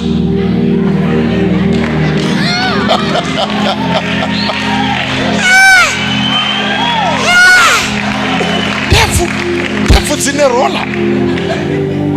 Iye akavaziva asi havana kumuziva. Uchavaziva asi vachatadza kukuziva. Ndokuona kuti ndi Rubheni ka haana chaachinja. Rubheni wekuti kanda mugomba achingori Rubheni iyeye. Ndokuona Simeoni ndiye nematama akawira mukati, haasati abuda achiri mukati matama aSimeoni.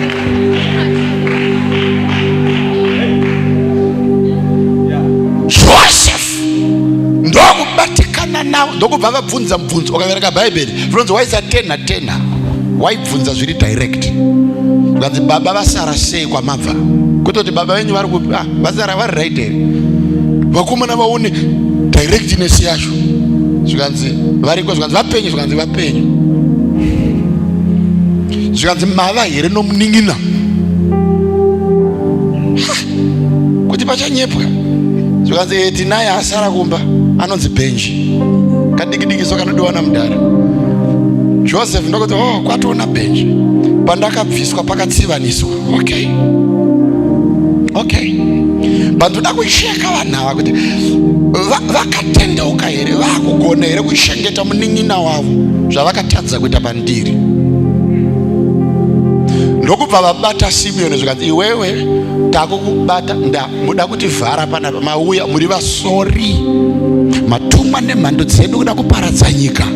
Hakuna munhu ane tsapfu dzakakura kudai sanodza kuti anogara kurocation. Unonyepa iwe, uri muvengi wauya kuda kuzoparadza nyika. Indava kureba maningi nemari isina kurebawo mulife yako. Aiwa tisi vasori tatumwa baba. No. Hautsvukire ganda kekuti muonde wakasvibira ukotadza kubereka maonde acho. Hakuna zvakadaro. Uri musori. Kana usiri musori, a spy, taakubata iri racho rine mandebvu rinonzi Simeoni ndo raakusara. But kudzoka kwenyu uyai naBhenji muning'ina. Ndikaona Benjamin ndicharilisa Simeoni, ndobvuma kuti hamuziva story. Nyamba Joseph haasi kuda Benji, ari kuda kuona kuti makugona here kutrita muning'ina zvamakatadza kundiita. Ndigirei Benjamin.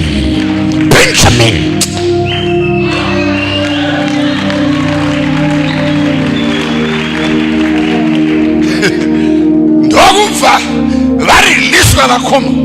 Joseph ndokuudza varanda vake vanga vari kuaccounts zvikanzi tsapo yega yega ngaidzoserwe mari yayo. Ndokuisa mari muhomwe yetsapo iri pamusoro, ndokudzokera. Vachidzokera vachinovhura homwe dzavo, ndokuona mari dzavo dziripo, ndokuvhunduka. Zvikanzi nababa ko Simeoni ari kupi? Zvikanzi kwanetsa kwatabva. Une muchinda murefu mbinga yangosvika chiti vhiringa. Irunzi mbinga yacho ndiwe. Tonamata here manherana. Tokunamata manje. Gara pasi bicha. Aita seko nai murume uyu zvikanzi wati kanya, wati vhiringa.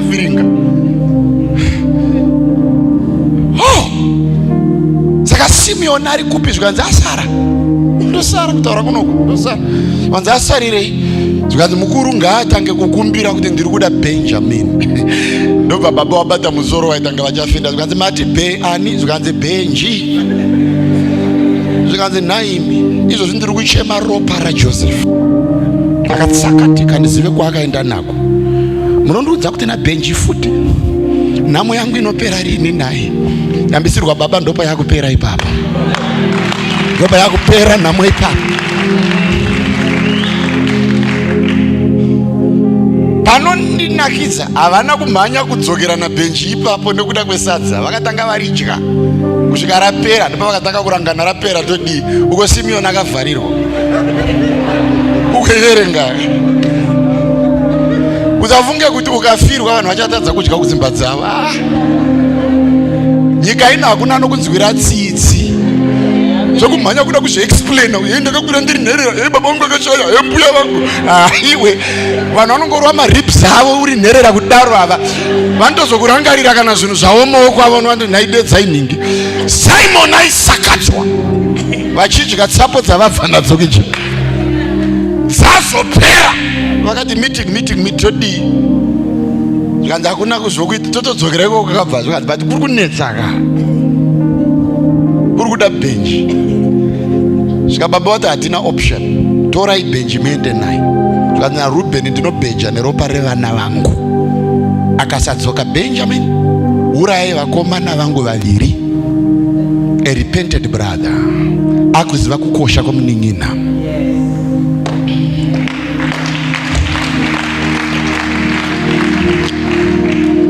Ndokutora Benjamin ndokudzokera naye kuEgypt. Achipinda muEgypt kudai so zvikanzi tauya tisu vai tauya naBhenji, uyu ndiye munin'ina wedu. Bhaibheri rinoti Joseph achiona Benjamin akabatwa nemisodzi.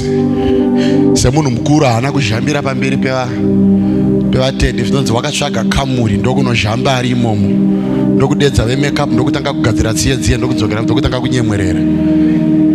Zvikanzi mati ndiye Bhenji, zvikanzi ndiye Bhenji. Zvikanzi zvakanaka, regai chingwa chigadzirwe tidye.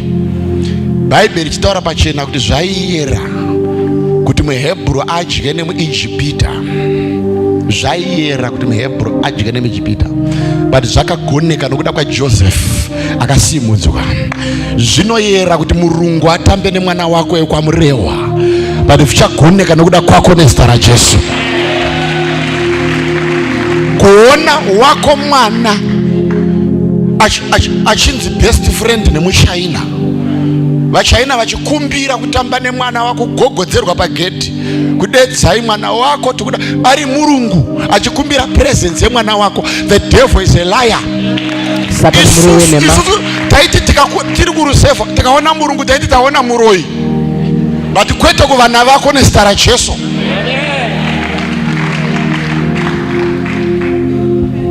Ndokubva chingwa chagadzirwa, ndokubva vadya. Benjamin ari apo, Simeoni akudyawo ipapo, ndokubva Joseph abuda. Ndakutoniteerera kunamata, ndobva abuda Joseph ndokuudza varanda. Zvikanzi now chivapai chimwe uye vadzosere mari dzavo. But uyu mufana anonzi Benjamin, torai kapu yangu, kapu inoyera yegoridhe, moikanda muhomwe yaBenjamin. Varume vakarongedza ndokurongedza, ndokutora kapu yaJoseph ndokunoikanda muhomwe yaBenjamin, ndokusunga, ndokuvapa tsapo dzavo, ndokudzokera. Varume vanzwa nechingwa, vakomborerwa, vapiwa tsapo, mari dzavo dzadzoserwa, but mutsapo yaBenjamin mamune kapu yaJoseph. Vapakati perwendo ndokubva Joseph asunga bhiza rake. Zvikanzi teerai vakomana, ndashaya kapu yangu ndoyega mufunge. Ukasa muri kuti iri kupima, zvikanzi hakuna vamwe varume vaya vetsapfu vaya. Teerai varume.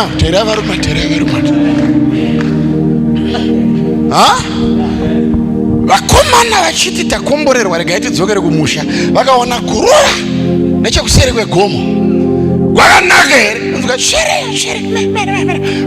Zvikanzi kune kapu yabiwa, ndakuna mama suspects ndimi. Vapanoti Rubheni akaramba akabheja, akati akana, tidaro kwedu hatidaro, zvimwe tingaite but izvokuba hatidaro. Zvikanzi adzika maka unonyara, kune kapu yabiwa, nyarara todi. Zvikanzi tanga kuvhuravura mabhegi, ndokunosvika kubhenji rabhenji, bhegi rabhenji, kudai kuvhura kuona kapu zvairi pamusoro pezviyo. kwanza haiziro kapere vakomana kumhanya kufura kushama muromo nge vachafenda kwanza nai munin'ina zvatadya chingwa chavatorwa 1 ko kapu dzavo wangu wakudzidii nyambisirwa aisa kapu ndiani? NdiJoseph. Kapu iyoyo inorepresenta the Holy Spirit, nekuti Mwari anodyara mweya mutsvene muvanhu vake zvokuti kunyange vakaenda ndokuti vawane madzokero.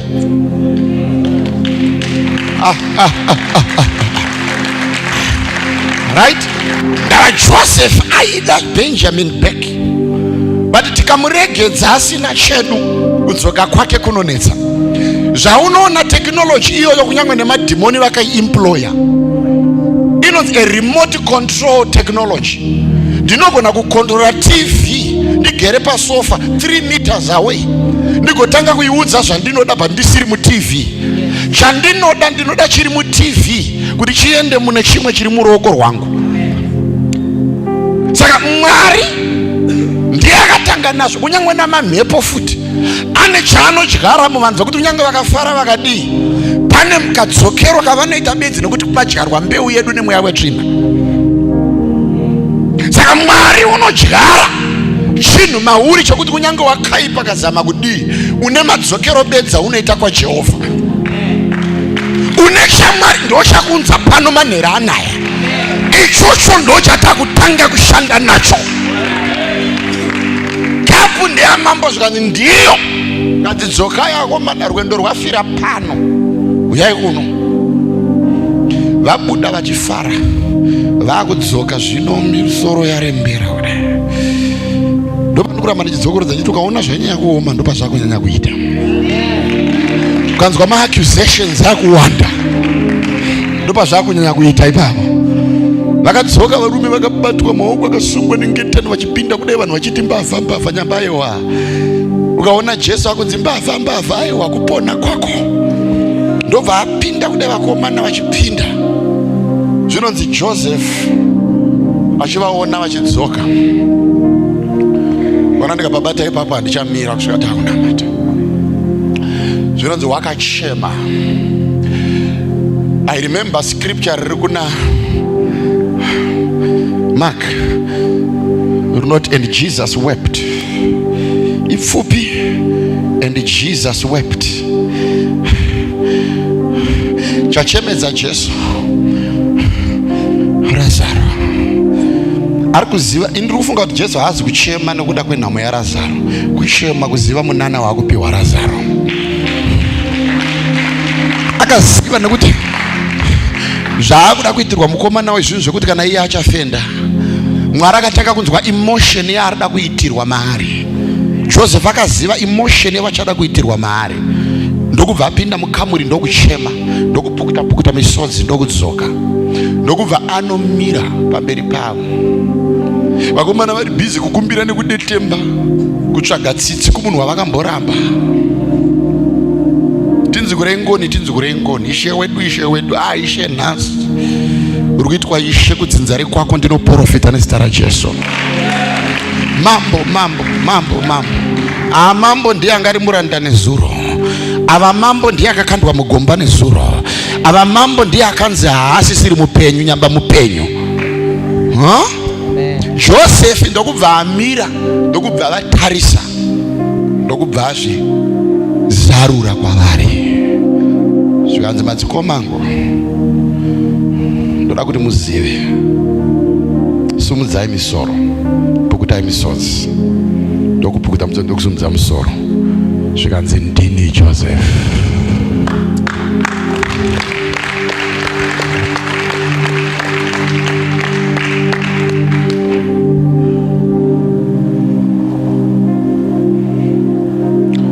Pakabongomorwa Mary, chikwenyana musoro kuti manzwa here kuti ati ndinani. Anzi ndiye Joseph, ndiye Joseph. Pakachemwa. Joseph akabata madzikoma ake mapendekete kunyaradza varume kwete vakadzi, ndokuvarimainda zvikanzi makazviitira utsinye, asi Mwari wakazvitendera kuti ndiporese upenyu.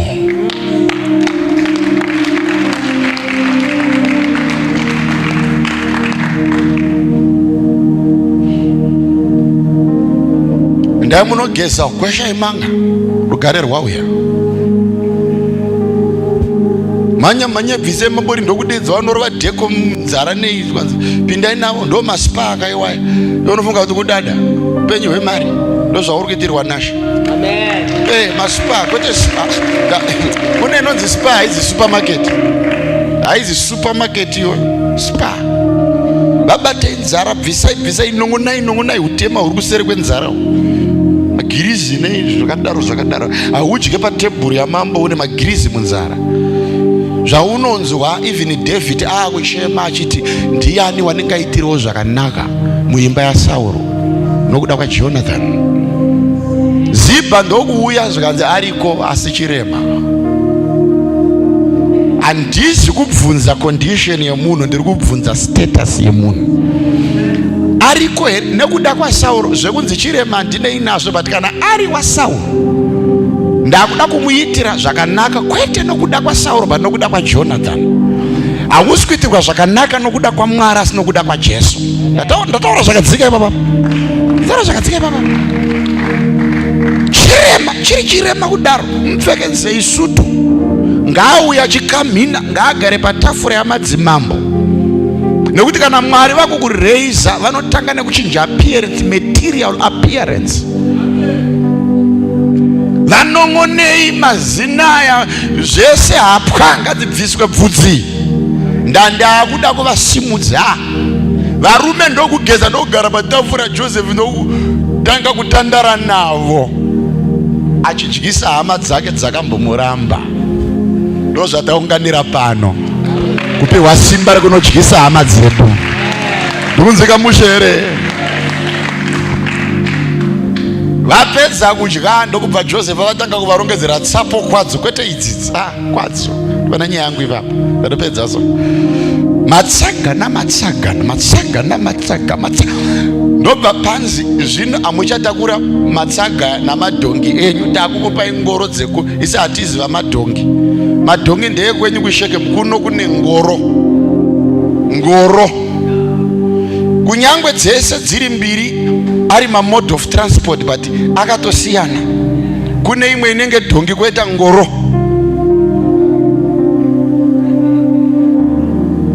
Zvinosiyana pa speed.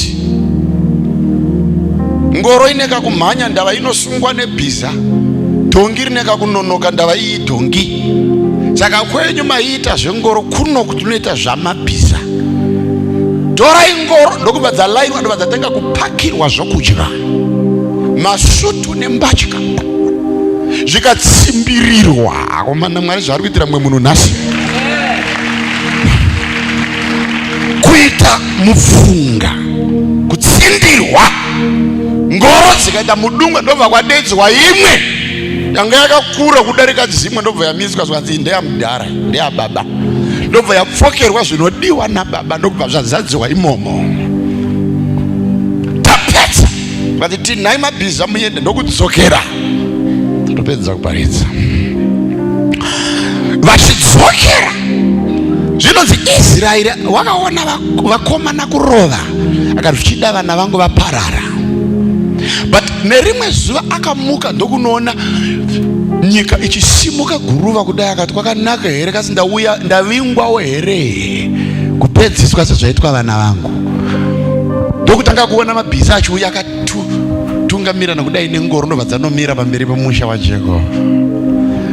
Ndokuona Reuben achibuda. My God. Ndokumbundira baba Reuben ndokuvatsvoda. Right? Ndoko vamwe vakomana vese ndokubuda ndokuenda kuna mudhara ndokuti garai pasi baba, nhau haidi takamira. Kwakanaka here? Kongoro mabva kupi mabako chichaitika? Zvikanzi teererai baba, teererai baba. Joseph mupenyu.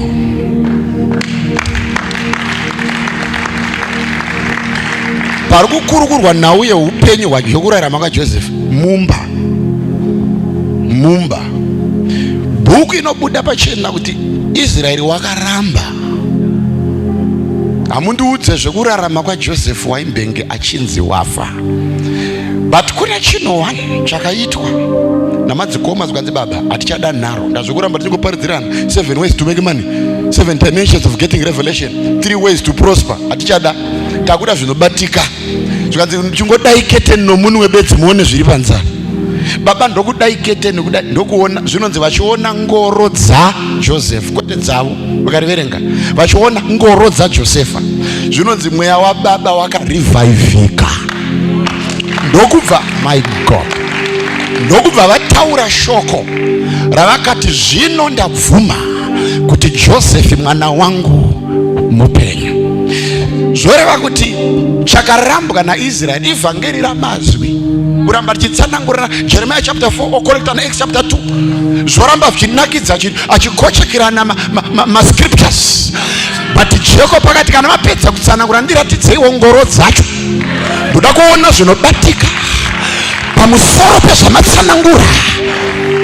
Agara pasi bichana, gara pasi bichana waitako. Tira kunamata manje, gara pasi bichana, gara pasi bichana ndopedza. Taneta nekuti zvaunonzwa Paulo akuti muchenjerere ngano dzechembere. Ndamunopedzerwa nguva dzenyu dzamungadai maita mari kuzimekisuku nengano dzechembere. Muchiudzwa bedzi zverinda raJesu. Muchitsanangura zvemarabhini magiriki muvhangeri. Giriki, Hebrew, Giriki, Pentagon. Taneta nenhau dzokuti Giriki inoti, Hebrew inoti, Hebrew haindipe mwana, Giriki haindipe basa. Jesu akamutsa vakafa. Ndinoda kuona ngoro dzake.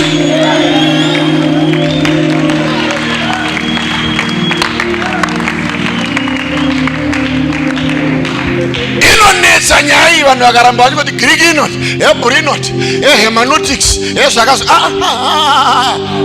Ndinofa ndiri rombe uchibatanidza mavhesi tichiziva kuti Jesu mumwe chete akamuka kubva kuvakafa mupenyu.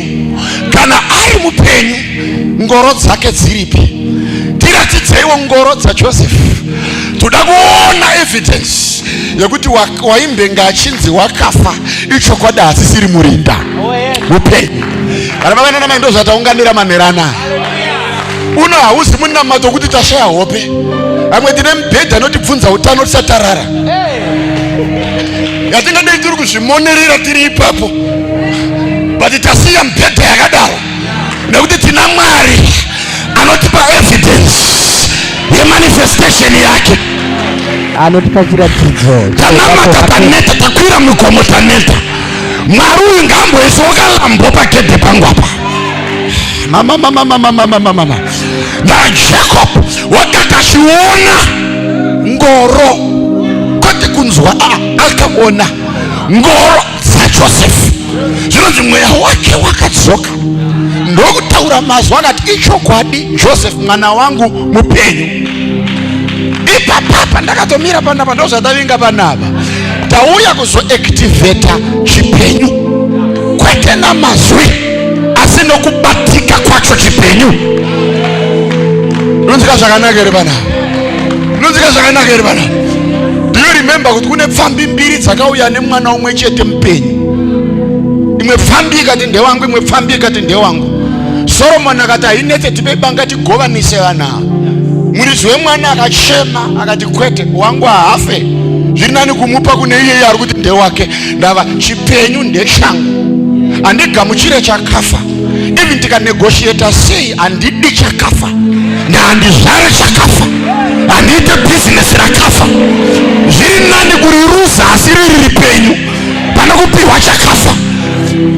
Mukadzi akapecha akati chipenyu ndechangu. Ndo magandanga ari pano pasevhisi yanhasi vavinga kuzoiginaita chipenyu. Vanoti tinoda kuona ngoro dzaJosefa, tinoda kuona minana yamadzibaba. Nagideoni anobvunzawo anoti iripi minana yatakanzwa namadzibaba edu? Haizi nhau yekuramba tichitsanangura, ndakutsanangura kunofendesa, but minana inoraramisa. Uri kuona kuti Jacob achitsananga zvinonzi wakafenda, but paakazoona akararama. Vhangeri yekutsanangurirwa Yeye ngodo na matimani mchikudu bole mtsokera mavane kuruba mchikodo na mawiva kapenda kale. Taneta nayo evangelion. Yekufendesa. Tidzokera kumba marindo tachitinetsa. Kuchechi toita mbiri yekufenda. Kota uranga.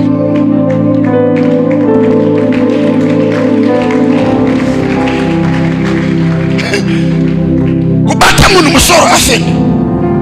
Ungafurita afenda. But iye afenda kudai. Ari kudzokera kumba situation isiri kuchinja.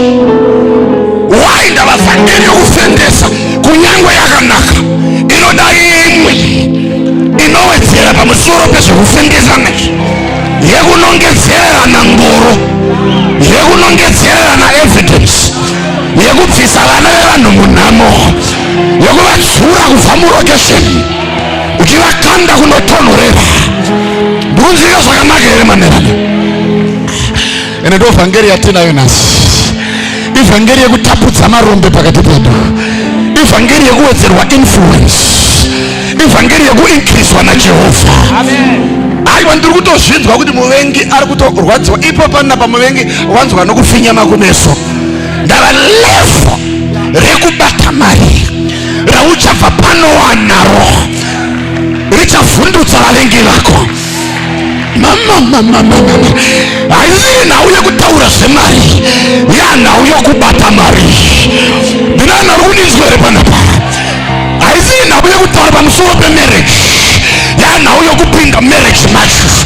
Ndikuziva zvakanaka here panapa. Haisi nhau yokuramba tichiexplaina zvinoitirwa vanodiwa namambo, yanhau yekuti iwewe Hamani enda unopfekedza Modhekai zvindori. Ngaapromotwe manheranas, ngaasimuke manheranas, ngaabaterana manheranas, ngaarorwe manheranas, ngaadiki. Inovhurika mbereko iyi, vanozvarika vana matwins. Inopera nhamo iyi, zvinoshinja manheranas, inobatika mari nezita raJesu. Satani imbwa, Satani is stupid, Satani ndi idiot. Futseke Satani.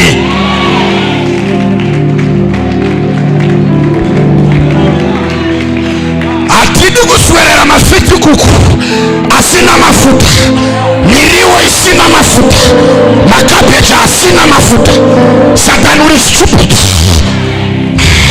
Nokuti Bhaibheri rinoti nyika nokuzara kwayo haizi yaJehovha, ndeye vanakomana vaMwari.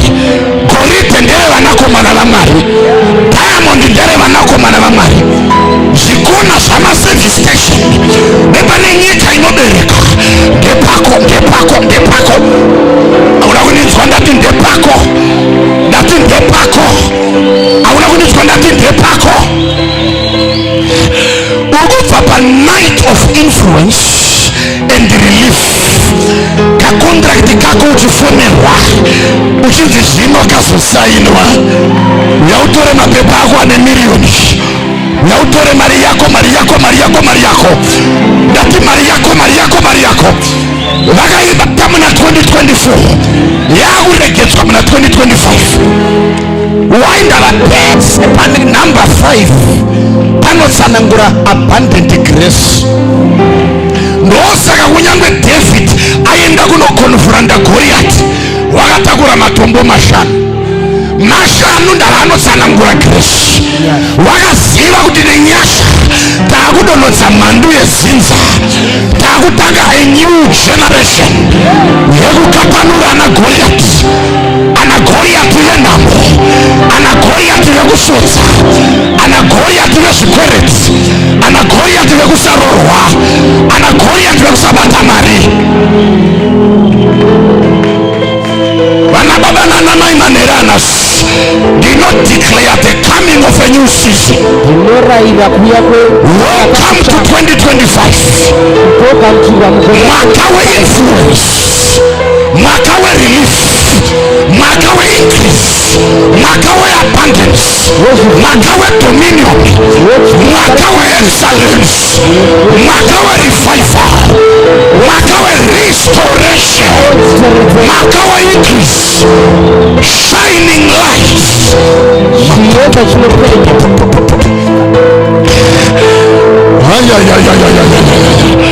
Mwaka wa kupenya, nati mwaka wa kupenya.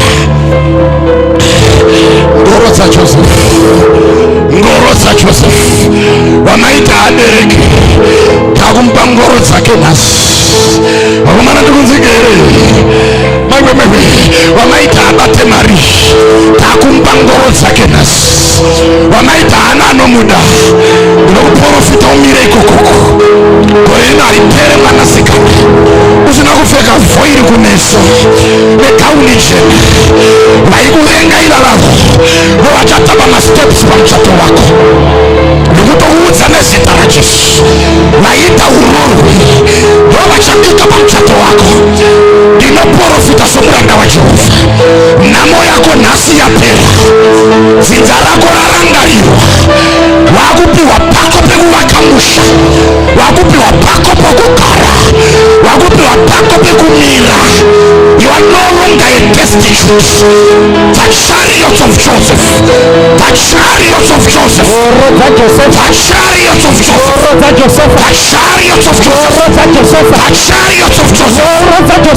Receive them, receive them, receive.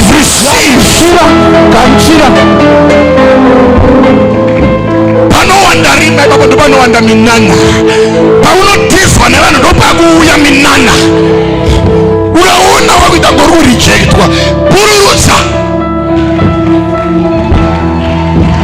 Inini mari ndinokuti mari akandudza pachena zvikanzi usambofa washema. Ukaona munhu akasunduruka pauri kana akakuramba kana akakutiza. Munhu iye is a lower level. Hazive kwauri kuendeswa naMwari, number 1.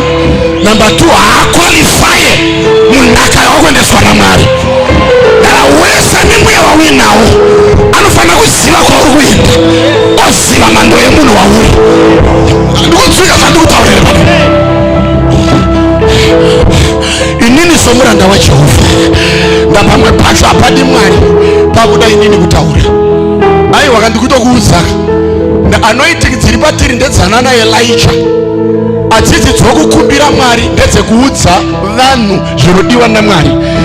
Elijah anoti mvura ngairegedze kunaya, zimara ndataura. Elijah haati nai Mwari ndinokumbiriwa kuti dai mvura yarega kunaya, mvura katapeka, mvura katapeka mvura. Anongomira kuti iwe mvura mira. Haadi kuti zvinzi Mwari ndiye adaro. Anobudira vanhu pachena kuti ndini Elijah. Kunyange Mwari vari palive vanofanira kutodzoka pabasa ndavandataura panyika. Elijah ndiye akatanga kutsika vhesi riri kuna Matthew chapter 16 rinoti chawasunga panyika chasungwa nokudenga. Kana ndakatakura svombonuro dzedenga, makeys of heaven, handikonsaute denga, denga rinokonsauta kwandiri. Ndaka ndiri pano panyika ndakapiwa pawa rekuvhura nokuvhara denga. Unaro simba iroro maneranas. Pauri kunamata kune matenga achavhurika, koita matenga achavharika. Denga remari rinovhurika, denga renhamo rinovharika, denga revana rinovhurika, denga rekusvodza rinovharika.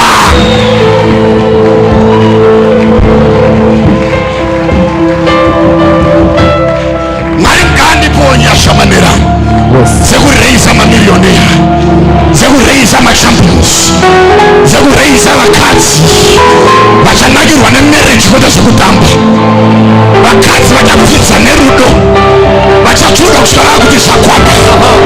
Ndiri kuprofita nezita raJesu.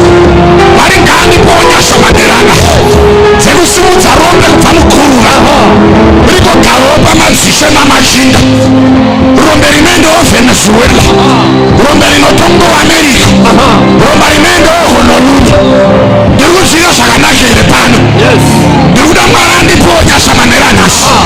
ana Mexico enda unotonga, ana Algeria enda unotonga. Ndodziko zvakanaka here. Ana Chile nana Venezuela nyika dzakatorwa idzodzo piwa nyasha dzaJoseph dzokutonga munyika yavatorwa. Atmosphere yashinja. Ndikuzwa kuti kune mhepo yapinda mutende. Pane mhepo yapinda mutende yakutanga kubata vanhu kuvachinja right now. Nekuti Mwari vari kutaura chinhu ichi. Vari kuti mazwi ako uchibva panapa aamurazi womoto. Uchataura one word pachichadedza minana mitatu, minana mishanu, minana minomwe. Anodaro Jehovha maneranas. Ndatanodaro Jehovha maneranas. Nekuti vhesi inotaura pachena inoti vachauya nenzira imwe chete vakudzokera vakatarangana nenzira dzinoita nomwe. Your enemies are going down. That your enemies are going down. I want that your enemies are going down. Season ya varoi yapera. Ya season ya varanda vaMwari. Maturuzi ese avaroi akutadza kufunctiona. Achabata shaya yembudzi ikomuudza kuti hakuishanda inenge yakona kuita basa. Ndikutozvinzwa ndakamira pana paMwari kuti nerusero rwavo varoi hakuna rusero ruchabhururuka. Season yavo yatopera. Vachazama kuikirenga but haibhururuke. Mwaka wavaroi wokufamba netsoka wakwana. Mwaka wavana vaMwari wokufamba nendege wasvika. The dominating power. My God, unzwa simba rinotyisa panapa. Ndakuudza kuti kune zvinhu zvina bedzi zvandoda kuita. Ndikuratidza kuti ndikunyengetedza time yacho pondikunzwa kuti yakuda kutokwana. Ndoda kunamata newe, ndoda kukunamatira, ndoda kukuzodza namafuta ndokurwisa. Ndokuudza kuti enda unobata mari. Ndokuudza kuti enda unozara nhamba yevana vaunoda. Ndokuudza kuti enda unotanga bhizinesi rawada. Nhasi handikurelease kusvikira Mwari vati chienda. Gore rakapera haridzokorodzeke mulife yako. Chadzokorodzwa minana yakaitika. Nhamo yegore rakapfuura idzoke. Zvakare gore rakapfuura idzoke. Minyama yegore rakapfuura idzoke.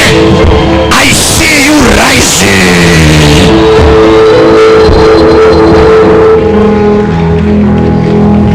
Ndino kuti ndaida kunamatira prayer ineyi. VaMwari vanditi rega kunamata. Wakanamata ndakatokunzwa. Urege kufunga kuti prayer yako ndio ichazviita. Ini ndini ndada kuvaitira. Ungazvikudza uchiti ndakabata ziprayer. Ndakarambidzwa naMwari vari vachiziva mhando yeminana yavakuda kuitira vana vavo. Thank you. Piwa izvo zvamunoda kuzviona zvapa kana mauya nazvo. Yeah. Kune mafuta atanga tasiya ari mubako. Tavhumura toda kudira mafuta mira wari.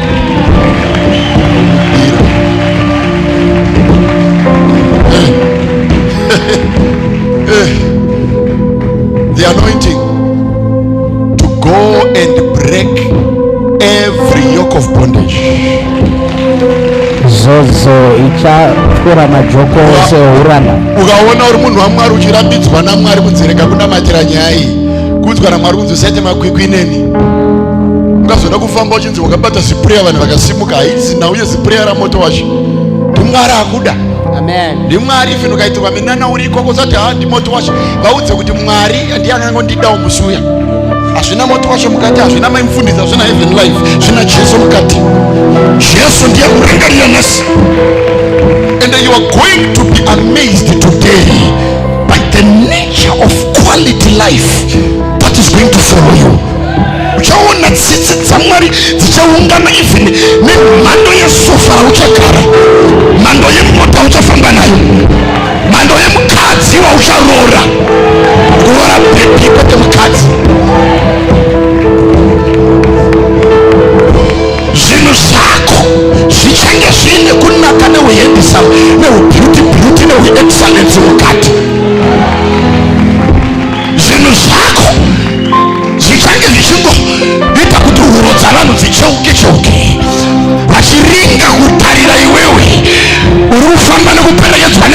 Jehovah.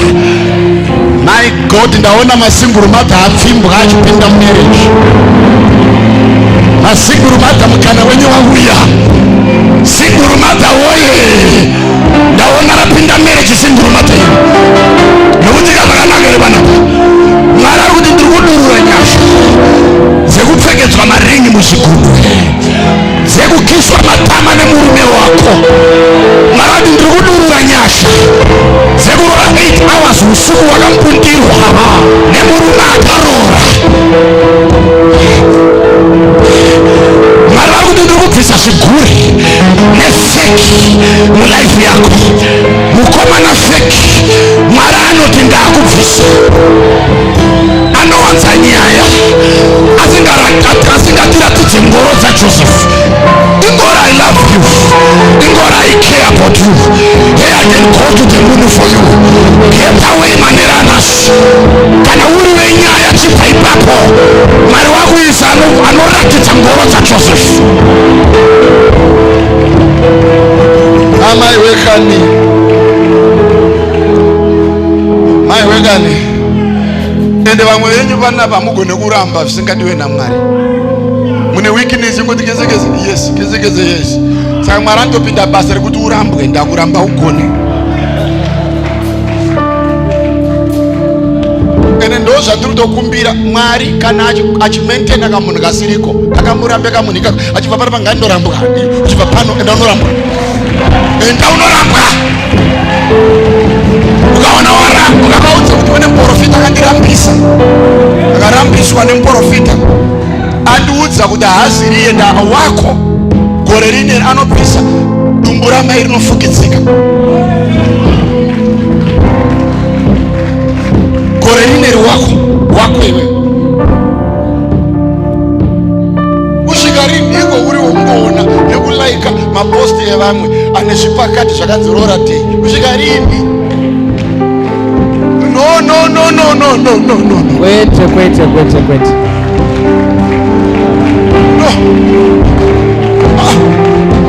Unosvika rini uri kungolaika maposti akanzi Gosi Victor. Ufarira kunzi enda unoona Victor zvevamwe. Uchifarira vamwe vanzi Gosi Victor. Kusvika rini iko mwachingonzi unozanda ndakasheka so. Mwe muimbi akakudza hama yakamupa motikari, ndobva atanga kushaudhuka pacomment section pafacebook pasocial media peda. Ndobva uye akamupa motikari ati waita hakone kundikomenda nekuda ndakukupa mari iri kuenderana nenhamba yavakutuka. Ndobva yasvika 150,000 achiverekerwa comment yega yawatukirwa inini zvikandiri kukupa kamari. Vanhu vakati mai corruption zvakuti ina handiziwe zaki izvo ndakazora kuti munhu corruption isina evidence naye. Ndizi zaki sira zaki uri zaki here unoti corruption unoswera naye. Pamwe pekuti Mwari ndikudawo nyasha dzakadai ndiblesse machechi ndiblesse varombo uri kuzviita zaki. Mirandwa ndakutsiura ndosaka uri murombo unotaura zvisingataurwa nevane mari. Vanodzidawo mari havataure zvaunotaura zaki pakudii kwacho asingadawo miriyoni ndiyani. Ndosaka uri murombo. Zvezaki ndezvezaki ndinozvidawo izvozvo zvokuti vatungamiri vangu vese ndinoya 1 day ndakabata makiyi emalambo. Zvikuti iwe marakorova lambo yako iwe benzi yako ndozvida. Ende ndiri kusvika ipapo nezita raJesu. Newewo ndokwauri kuenda nezita raJesu. Varombo ngavazive kuti kutambisira Mwari nguva kunamatira sadza handei tinongogogodzera musha wanhingi. Kune nyaya mari dzavari kuda kukusimudzirira. Ndamwari vaneta nokuitirwa rusha vachikumbirwa Honda Fit. Vari kuda kureiza iwewe kuti Mwari vasanyaudzwe kudenga. Vanhu vangoziva kuti wari channel of God's blessing.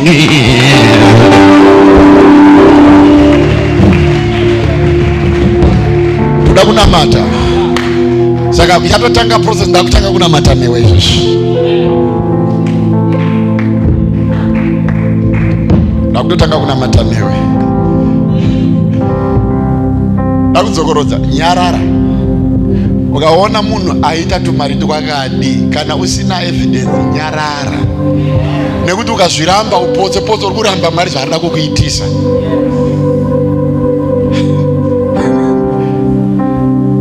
Amuda kuitwa mangwana ndiwo changwa kuti gosi yana vikita. Iwa kutanga kuramba unoramba ichi uri zake here. Kuda kutokunza nhasi. Ndikuda kuti Mwari vakusimudze.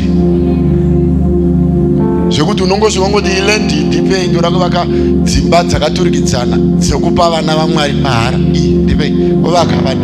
Zvokunzi hanzi vatendi vanokwira makomo vachichemera 200 square meters of land. Dzima radumbu rasangana nomusana. Munhu achinamatira 200 square, uri mufundisi wevana vakadaro.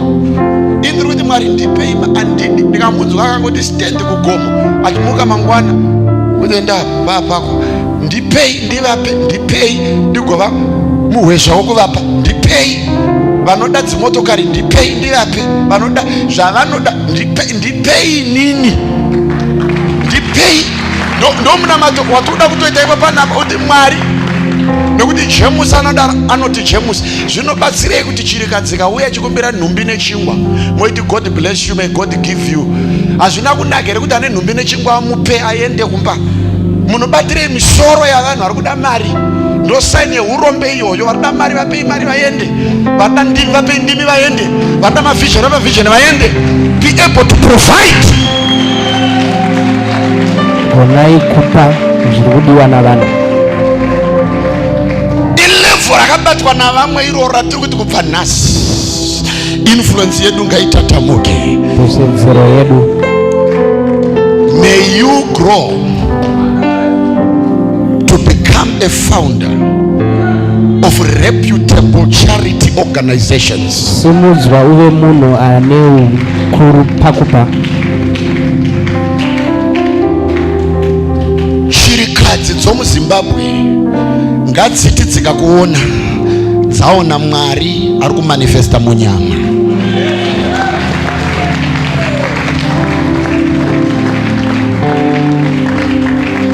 Ivo vana vaatmosphere yatiri ndekuti kuna kunyangwe nebenzi rikaifema rinotikwesera. Nemurwere ari muno kufema mhepo iri muno bedzi, enda nocheka muviri wako. Something has happened already. Vane zvatoitika kare. Kune vapinda muno nemisana iri kubanda, uri kuvhundika mangwana uchaona misana yakuopereta. Uchaona zvitsitsino zvakutsika. Uchaona minwe inoita kunge nemastroke yakutambanuka. Lift up your hands. Nakunamata newe. Nakunamata newe. It's a Holy Ghost. Holy Ghost, As I join prayer with the men of God, as I join prayer with the men of God, every force every force against my success against my success this year, this year, move away. move away. It's happening. It's happening. Zvatoitika. It's happening. Zvokuitika. Because every declaration ndatanga kunamata newe izvozvo, every declaration yatokuita ipapapa chose chatiri kurayira denga riri kubva rasunga. Bhaibheri rinoti pane vaviri kana vatatu chavasunga panyika nedenga radii. But tiri vangani muno? Tadarika 2 kana 3. Kureva kuti tiri overqualified. Titori overqualified to make our declarations bind in heaven. Holy Ghost, this morning before the sun rises, I command my spirit to rise against poverty.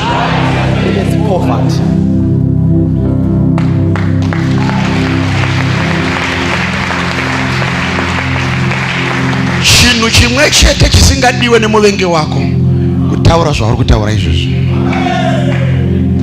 Anoda kukuona uchisiririsa wakavhara muromo ukapinda mupreya unopererwa wotanga kuchema. Iwe wobuda uchifunga kuti machemero ndo mhando yeminana. Nyamba hakuna vhesi rakati vanochema mupreya vanodayirwa. Rinoti kumbira chaunoda kwete chemera chaunoda.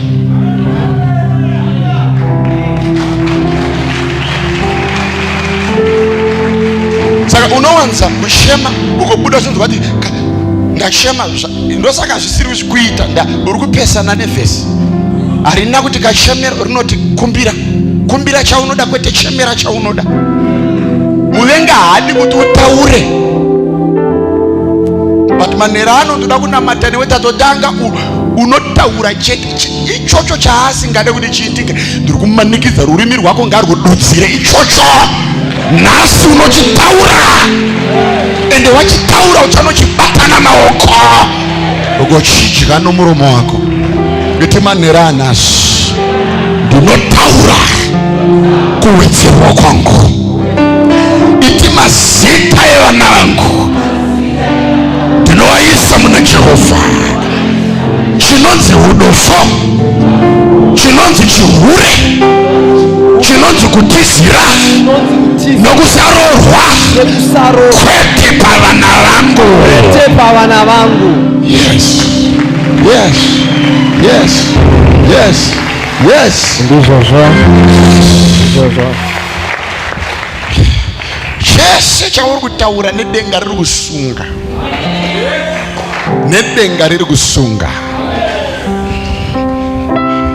Uri kubva muno muine power rekuti vhinoka svika pamharadzano paine mucheka mutsvuku, hauzi kuwedzera nhano kuda kutsambuka pauri. Hati waste energy kutsambuka mucheka mutsvuku. Tabva muna Jehovha, tinosvika pauri tichitsika. Kana tada tinotora tobhandeja ronda. Ndakurasa machira kudai kuwandirwa nepfuma. Uri kubva pano uine power rekuti zai riri pakirawa unotora wakafuraya pachingwa unodya, hauna chinokubata. Kusiya mazai pakirawa ipfuma ka kusiya mazanda pakirawa. Ndikuzikazali kutaura huku dzokurasirirwa. Ukangomema kuti haina muridzi, hundura ukange.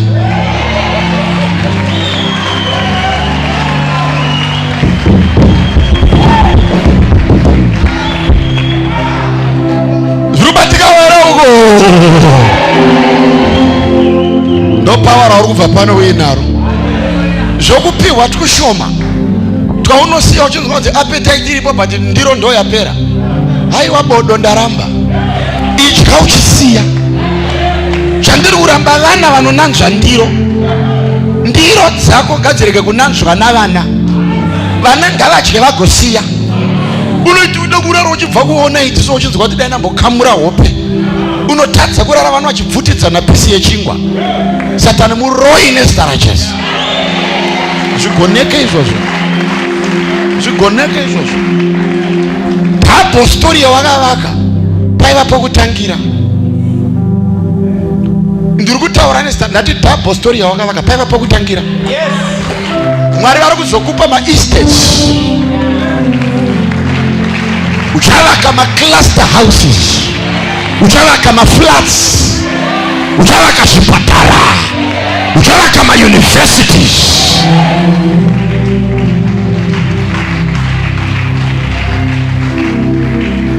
Chawarima cheka chiri kuwedzerwa 7 times. Danga hwanire huku riri kupetwa kanomwe nezita raJesu. Danga hwanire mombe riri kupetwa kanomwe nezita raJesu. Matanga maviri enguruve ari kupetwa kanomwe nezita raJesu. Uchafuma kwete pamari bedzi, uchafuma nekuhanga, nekuhangaiwa, nekuzviupa, nekuhove. Chawada chese kudya, hauzopindi mubhusha. Uchadhiraivha kuenda kupurazi ugouraya. Mwari ari kupa access to every need and want of life. Mwari ari kukupa pane zvose zvaunenge zvaupenyu. Maiwe, ndino kuti ndakabvunza adzimai vangu nerimwe gore ndikati sei vane mari kashoma kuvawana mana spa nana TM. Zvazi naadzimai vangu nekuti chese chiri muno vanochirima.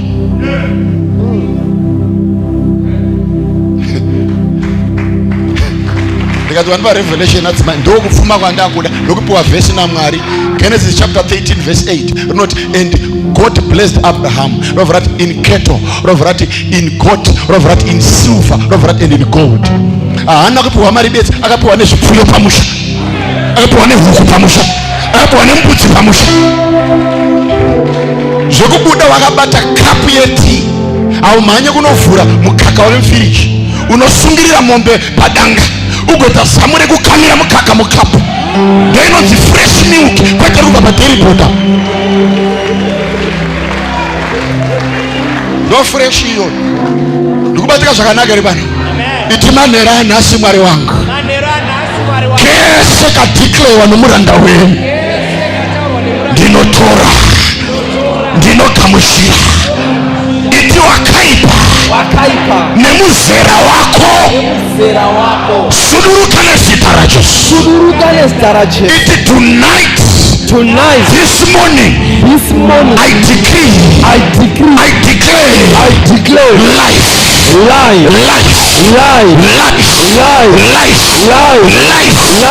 My way.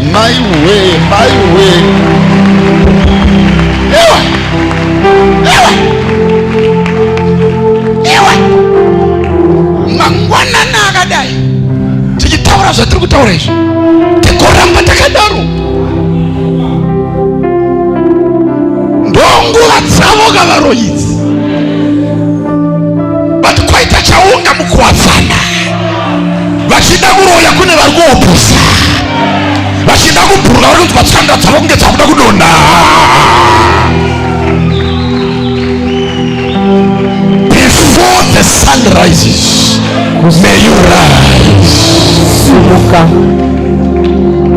Before light shines upon the earth, may you shine. Before your enemies wake up, may you arise.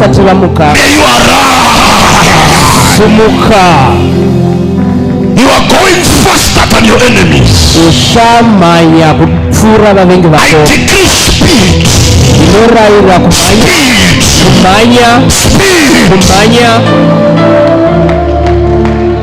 Receive speed.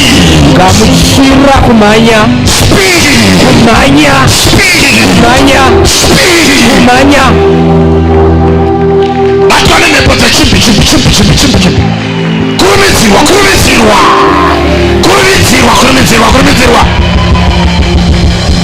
In the name of Jesus. In the name of Jesus. In the name of Jesus. Bible yangu inoti zvino Elijah amisa mvura ndokusvika nguva yaakataiwa ngaichinaya ndokuita minana ndobva apedza kuuraya maprofita ndokunoudza mambo. Asati audza muranda kunotsvaga kaoko kanenge gore, akatanga audza mambo zvikanzi chitokurumidzai uko pureya isati yatanga kubatwa, kurumidzai kuenda munotinayirwa zvamuri mambo kudai. Chimanyai munogara mumba mubikirwe zvifetikuku. Munoti mambo ndokusimudza ngoro ndokuenda according to the word of Elijah. Iye apa mambo warning, haana ngoro yainayo ndokubva asara. Ndoda kuti uone zvauri kuitirwa naJehovha. Mambo ndokupinda mungoro kuenda vachitya mvura yanzi yaakuda, kwete iri kunaya, yaakuda kunaya. Apromisa kunaiwa ndokutora musoro ndokupfekera pamabvi. Stanza dzacho nanhasi kuziva kuti dzaibuda sei. Ndokubata pureya kudai akatyora musoro uri pakati pamabvi. Uko muranda ndokupiwa assignment kuti iri ndichanamata. Iwe muranda manya muchinga pota uchicheka kakore. Ukaona kwete zigore, atina need yezigore, tikuda kadiki ikako. Kadiki. Ukakaona kari kadiki kanenge chanza chomunhu. Chibva wandiudza ndava yatonaya mvura. Iwe uri kumirira zvikuru nyamba aiwa. Si zvikuru zviri kadiki ikako. Mwari vari kukashandisa. Zvirubatika muchere mana. Muranda ndokumhanya ndokudongorera uko muprofita achinamata ndokudzoka zvikanzi muprofita mira kunamata. Muprofita ndokumira akati pamwe mvura yakunaya zvikanzi hakuna chandaona. Zvadzandamuzira ngvadzokera ndobvadzokera kusvikira aita 7 times kuenda chidzoka. Nyambisirwa 7 times kuenda tinokudzoka. Adzidzi dza Elijah ndedzemuranda asingatende. Ndinogona kudeclare panapa kuti uchibva panapa business rako raita. But kunoita munhu anoti abva pano anoenda ku South Africa ohota masokisi asati ana matengesa odzoka futi kwari kwandiri namanda declare kare kuti business raita. But anodzoka futi nemasokisi wayo kuti munhu wamwari ndahota komborai masokisi angu ndokomborera oenda nawo odzoka futi kuti munhu wamwari zvabatwa nekadzo ndokumbura zviriliswe oenda nawo odzoka futi kuti ndakuda ndane profit ndakuda kuhota zvimwe akuramba achirova 7 times. Ndandisirwa one word randataura nekuti business raita rakavha zvese izvi rakavha zvese izvi.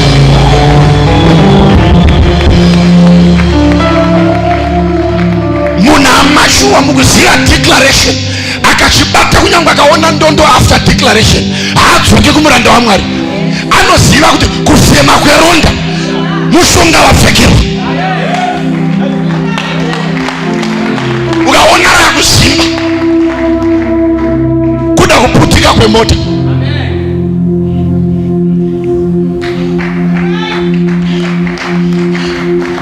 ndokubva kachanza kaonekwa ndokubva mvura yatanga kuna zvinonzi isati yanaya zvinonzi Elisha ndoba ndiri kudai baba ndiye akaonekwa ari mupalace.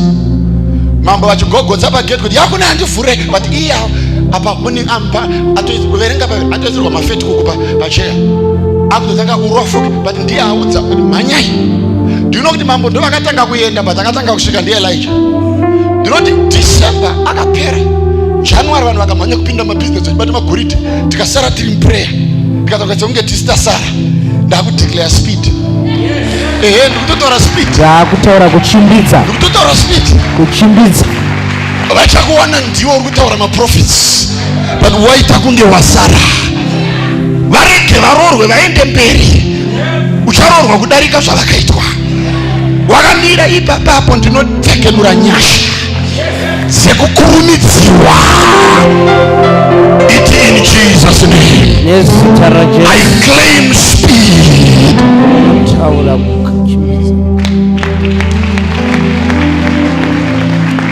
It in Jesus name. I resist delay. Every delay. Every delay. Every delay. Be removed. Be removed. Mama. You can no longer be delayed after this prayer. Uchanonoka mushure memunamato. Achakunonotsa nebhoni naMwari wo kofini rake ngarivezwe nhasi ngaripendwe mangwanani kofini rake kutaura kuno kurapera kupendwa. Unononotswa iwewe manje naJesu ari mauri. Unononotswa nani iwe Mwari vakabhecha kuti unofana kusimuka. Koita mumwe zvake ari kunhuwa mukanwa muroya atadza kuziva kukwesha mazino. Anopfunya chisero paaritari achideclare kunonotswa kwako iwewe. The devil is a liar. Aunonotswe nezita raJesu. Witchcraft yega ndinoiexpose. I pray with you now. I expose witchcraft against you. I pray with you now. I expose weakness against you. By the power of the Holy Ghost. Every witchcraft against you. Witchcraft against your business. Witchcraft against your relationship. Die in Jesus' name. Die in Jesus' name. Die in Jesus' name. Die in Jesus' name. Die.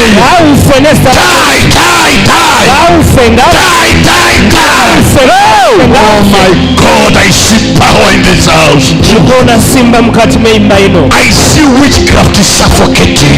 ndikuona uroyi I see witchcraft dying down. ndikuona uroyi uchifa. Pray for 1 minute. Pray for 1 minute. namata pamineti imwe Lift your hands and pray. ombera moko chinabata Paperikata, Yakapapepo, Shakapayata, Rekote Yako Sapopeyakata, Inakato Shaka, Rekote Sapayata, Rakapapapa, Rekote Shakayate, Yokakayakata, Ekayata, Shadow.